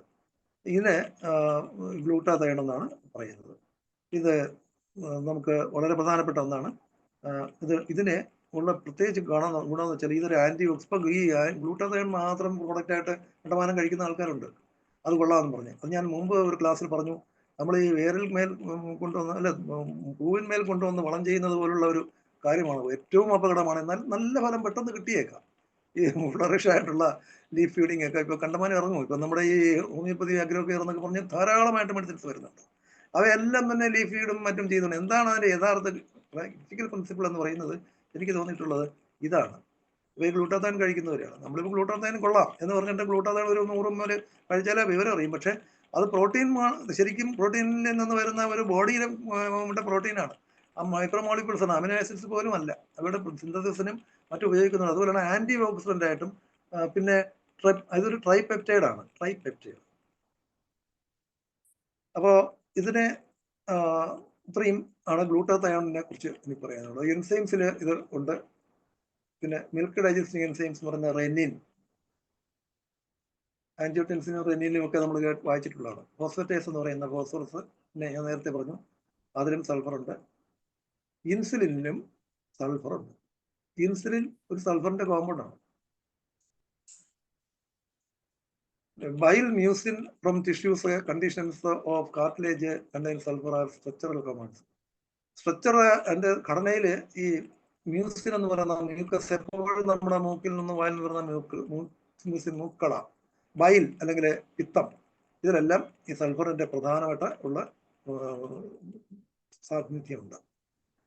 നഖത്തിലും മുടിയിലും സൾഫർ ധാരാളമായിട്ടുണ്ട്. മുടിയിൽ വരുന്ന കടുപ്പം കൂട്ടുക അല്ലെങ്കിൽ നഖത്തിന് കടുപ്പം കൂട്ടുന്നത് ശരിക്കും കെരാറ്റിനാണ്, അത് സൾഫറാണ്. B complex vitamins, thiamine and biotin, ഇതിലും സൾഫർ ഉണ്ട്, പ്രധാനപ്പെട്ട സൾഫറാണ്. ഇതിൽ ഈ മോളിക്യൂൾ ഇല്ലെങ്കിൽ ഈ ഘടന ഇല്ല, വസ്തു ഇല്ല, ആ സാധനമേ ഇല്ല, ബോഡിയിൽ ഈ നഖവും ഇല്ല, മുടിയും ഇല്ല. അതുപോലെ തന്നെ പുറത്ത് ഈ വൈറ്റമിനും തയാമിനും ഒന്നുമില്ല, സൾഫർ തന്നെയാണ് അതിന്റെ ഘടകം. റെസ്പിറേഷൻ, സെൽ റെസ്പിറേഷൻ ഞാൻ നേരത്തെ പറഞ്ഞു. കൊയാഗുലേഷൻ ബ്ലഡിൽ ബ്ലഡ് തിന്നിങ് ആകുന്നതിന് ഉണ്ടാകുന്ന ഒരു ഹെപ്പാരിൻ എന്ന് പറയുന്ന ഘടകത്തിലും പ്രധാനമായിട്ട് സൾഫറാണ് ഉള്ളത്. ഇനി സൾഫർ നമ്മുടെ കടുകെണ്ണ, മുട്ട, അതായത് എല്ലാ തരത്തിലുള്ള എഗ്സിലും, പ്രോട്ടീൻസ്, ഓയിൽ ഓഫ് ഗാർലിക്കിലെ ഓയിലുണ്ട്, അതിലെല്ലാം സൾഫർ ധാരാളമായിട്ട് പ്രത്യേകമായിട്ട് ഉള്ളതാണ്. ഇതിന് ജിപ്സം എന്നാണ് കിടക്കുന്നത്. Gypsum and pumice stones. Pumice stone എന്ന് പറഞ്ഞാൽ high light weight and pores, ചെറിയ ചെറിയ കുത്തുകളുള്ള വെറ്റ് കുറഞ്ഞ ചെറിയ സ്റ്റോൺസിനാണ് പ്യൂമിക് സ്റ്റോൺസ്. അത് വോൾക്കാനിക് റീജിയൻ ഓഫ് മെക്സിക്കോയിൽ എന്നതാണ് സാധാരണയായിട്ട് കാണുന്നത്. അവിടെ നിന്നാണ് കൂടുതലായിട്ടും ഈ സൾഫർ എടുക്കുന്നത്. ഇതതിൻ്റെ സോഴ്സാണ്. കൊളറാഡോ എന്നൊക്കെ പറയുന്ന പ്രദേശങ്ങളിൽ നിന്നാണ് മില്യൺ മെട്രിക് ടൺ, അതായത് 1990 10.6 മില്യൺ മെട്രിക് ടൺ ഈ സാധനം എടുത്തിരുന്നു എന്നുള്ളതാണ്. ഈ സ്റ്റോൺ, ഇത് ധാതു, അതായത് ഇതിന്റെ അമൂല്യമായിട്ടുള്ള ഒരു സൾഫറിന്റെ. സൾഫർ എന്തുമാത്രം ഭൂമിയിൽ നിന്ന് ഉപയോഗിക്കുന്നു എന്നാണ് നമുക്ക് മനസ്സിലാക്കാൻ. We can have sulphur from, നേരത്തെ ഞാൻ പറഞ്ഞു ഉള്ളി, വെളുത്തുള്ളി, ഇതിലൊക്കെ ഉണ്ടാകും. അതേപോലെ തന്നെ പൊമഗ്രാനൈറ്റ്, ഈ മാതളം, orange, cucumber, carrot, cabbage, potatoes, garlic, wheat and coconut also it's a very good source. Meat, cashew and fish are good sources. ഇനി 2.2 മുതൽ 4.5 mg/100 ml ആണ് സാധാരണ സൾഫർ, ബ്ലഡിലെ സൾഫർ. 2.2 മുതൽ 4.5 mg/100 ml. സൾഫർ എക്സ്ക്രീറ്റ് ചെയ്യുന്നത് യൂറിനിലാണ്. നേരത്തെ ഞാൻ പറഞ്ഞു, അല്പം മുമ്പ് പറഞ്ഞാണ്. It is excreted also by saliva, stool and bile. Sulphur have been used from centuries back to treatment. ഞാൻ നേരത്തെ ഒരു എക്സാമ്പിളും പറഞ്ഞു. Component hydrogen sulphide is a lethal gas. ഇപ്പോൾ ഈ സിവേജ് ഫോമിന്റെ അടുത്തുകൂടെയോ ഈ തൊണ്ടഴുകാണ്ടിട്ടേക്കുന്ന സ്ഥലത്ത് നിന്നൊക്കെ വരുന്ന സ്മെല്ല് പ്രത്യേകിച്ചും നമുക്കറിയാം. മുട്ട ചീഞ്ഞാൽ ഉണ്ടാകുന്ന, നമ്മളിപ്പോൾ ലാബറട്ടറിയിൽ പഠിച്ചിട്ടുള്ളതാണ്. മുട്ട ചീഞ്ഞ് വരുമ്പോൾ കിട്ടുന്ന സ്മെല്ല് വരും, അതാണ് ഹൈഡ്രജൻ സൾഫൈഡ് വന്നാലുള്ള. നമ്മളിപ്പോൾ സൾഫ്യൂരിക് ആസിഡ് പൊട്ടാഷ്യം സൾഫേറ്റുമായിട്ടൊക്കെ ചേർത്ത് ഹൈഡ്രജൻ സൾഫൈഡ് നമുക്ക് പ്രിപ്പയർ ചെയ്യുമ്പോൾ ആ വായു സ്മെല്ല് വരുന്നത് പോയിസണിങ് ആണത്. അത് കിട്ടാൻ സാധ്യത ഈ സിവേജ് ഫോംസ് നമ്മൾ ഓടകളിലൂടെയൊക്കെ പോകുമ്പോഴേക്ക് ഇത് കിട്ടാൻ സാധ്യതയുണ്ട്. ലോ ഡോസസ് ആയിട്ടിൽ ചെറിയ കഫ്, ചുമ, intoxication, nausea, produced heavy doses, slowness of mental sleep, then affects respiratory centre, causes death. ഈ സൾഫറിന്റെ ഒരു പ്രത്യേകത. അടുത്ത ലെഡ്. സമയം വളരെ തീർന്നു, എന്നാലും ഞാൻ പെട്ടെന്ന് പറയാം. ലെഡ് പറഞ്ഞു തീരുമെന്ന് തോന്നുന്നില്ല, എന്നാലും ഞാൻ 4 മിനിറ്റേ ഉള്ളൂ. അപ്പൊ ലെഡും ലിസ്മത്തും ഉണ്ട്. അത് നല്ല ഒരു ചാപ്റ്ററാണ് ഈ ലെഡ്. അത് അടുത്ത ക്ലാസ്സിലാക്കാം. അടുത്ത ക്ലാസ്സിലാക്കാമെങ്കിൽ കുഴപ്പമില്ല. അതായിരിക്കും നല്ലത് സാർ. ഇനി 4 മിനിറ്റ് മാത്രമേ ഉള്ളൂ നമുക്ക്. എന്നാലും നമുക്ക് അടുത്ത ക്ലാസ്സിലാകാം. ഞാൻ 2 എണ്ണേ ഉള്ളൂ. ഇനിയും ഒരു 4 എണ്ണം കൂടിയുണ്ട്. അടുത്തൊരു പാർട്ട് 4 ആണ് ഞാൻ ഉദ്ദേശിച്ചത്. അപ്പം നമുക്ക് പാർട്ട് 4 ഇനിയിപ്പോൾ അടുത്ത പ്രാവശ്യം ഇത് തന്നെ വേണ്ടി വരുന്നു. കാരണം ഇതേപോലെ ഈ എക്സ്റ്റെൻഡീസ് ആയിട്ടുള്ള സ്റ്റഡിയാണ് ഞാൻ കൂടുതൽ ഉദ്ദേശിക്കുന്നത്. അപ്പം സൾഫറൊക്കെ നമ്മൾ ഇതിനകത്ത് കൂടുതലായിട്ടും ഉണ്ട്. വിസ്മത്ത്, സൾഫർ, ഇതേപോലുള്ള ഘടകങ്ങളെ കുറിച്ചൊക്കെ ഒരുപാട് ഉണ്ട്. മെറ്റീരിയൽ മെഡിക്ക ധാരാളമായിട്ട് പറയുന്നുണ്ട്. അപ്പോൾ മെറ്റീരിയൽ മെഡിക്കയിൽ നമ്മൾ സൾഫറിനെ കുറിച്ച് വായിക്കുകയാണെങ്കിൽ ധാരാളമായിട്ടുണ്ട്. Itching eruptions on the skin everywhere, scratching is followed by burning everywhere, general and local, especially feet, has to stick them out of bed to cool them, redness of all orifices as if pressed full of blood, exudations into serous sacs, following acute inflammations, weak, faint after hot flushes, followed by sweat, especially at 11 a.m. Then 5 a.m. aggravation, ഡയറിയയുടെ കാര്യത്തിലാണ് പറയുന്നത്. Standing വരുന്ന ഏകദേശം എന്ന് പറയുന്നത് 11 a.m. ആണ്. Close റൂമിൽ, പിന്നെ open air, bathing, cold damp വെതറെല്ലാം അഗ്രവേഷനാണ്. ഡോഴ്സിനും വിൻഡോസിനും ഓപ്പൺ എയർ ആണെങ്കിൽ ഇത് അമൽറേഷനാണ്. സിറ്റിങ്ങും ലയിങ്ങും അമൽറേഷനാണ്. സൾഫറിൻ്റെ കാര്യമാണ്. മെറ്റീരിയൽ പഠിക്കുക ഇതിനകത്ത് കണ്ടമാന സിംറ്റംസ് ഉണ്ട്. അത് ഞാൻ ഒന്നും തന്നെ പറഞ്ഞില്ല. അപ്പോൾ ഈ ഇത്രയും പറഞ്ഞ് നമുക്ക് ഇന്നത്തെ ക്ലാസ് നിർത്തേണ്ടി വരുന്നു. അടുത്ത് നമുക്ക് തുടരാം എന്ന് നാലെന്നുള്ള 5 ആക്കാം നമുക്ക്.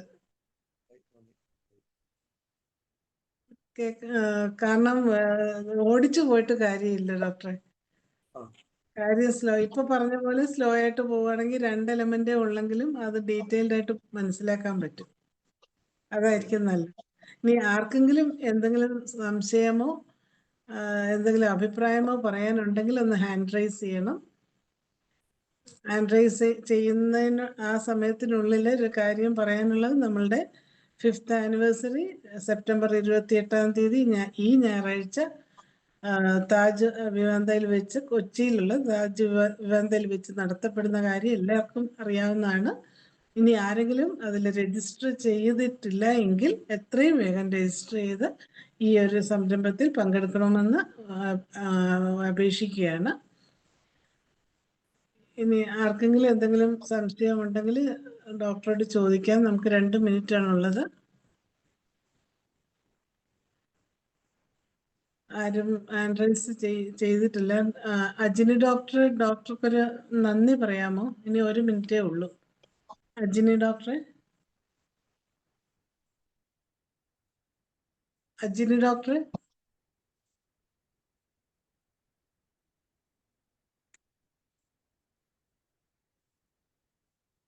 അജിനി പോയെന്ന് തോന്നുന്നു. അല്ല, എന്റെ ലാപ്ടോപ്പിൽ ഇങ്ങനെ അത് അൺമ്യൂട്ട് ചെയ്യാനൊരു പാടായതുകൊണ്ട് ഇടയ്ക്ക് അങ്ങനെ മാറുന്നുണ്ടായിരുന്നില്ലേ, ചെറുതായിട്ട് അതാ. താങ്ക് യു ഡോക്ടറെ. എപ്പോഴും ഉള്ളതുപോലെ തന്നെ വ്യത്യസ്തമായ ഒരു ക്ലാസ് ആണ് ഡോക്ടർ എപ്പോഴും. സാധാരണ ഞങ്ങളാരും ചെയ്യാത്ത റിസർച്ചും കാര്യങ്ങളും ഒക്കെയാണ് ഡോക്ടർ ചെയ്യുന്നത്. എപ്പോഴത്തെയും പോലെ തന്നെ വ്യത്യസ്തമായ ഒരു ക്ലാസ് ഞങ്ങൾക്ക് തന്നതിനും വീണ്ടും ഞങ്ങളെ പഠിപ്പിക്കാൻ ഇൻട്രസ്റ്റ് കാണിക്കുന്നതിനും ഒരുപാട് നന്ദിയുണ്ട്. Thank you. എല്ലാ പാർട്ടിസിപ്പൻസിനും ജോയിൻ ചെയ്ത എല്ലാവർക്കും നന്ദി അറിയിക്കുന്നു. Thank you so much. Good night. നന്ദി അജിനി ഡോക്ടറെ.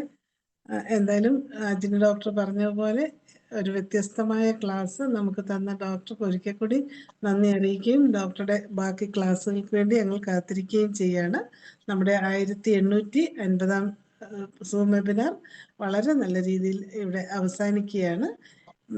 എല്ലാവർക്കും ശുഭരാത്രി. Good night. Good night.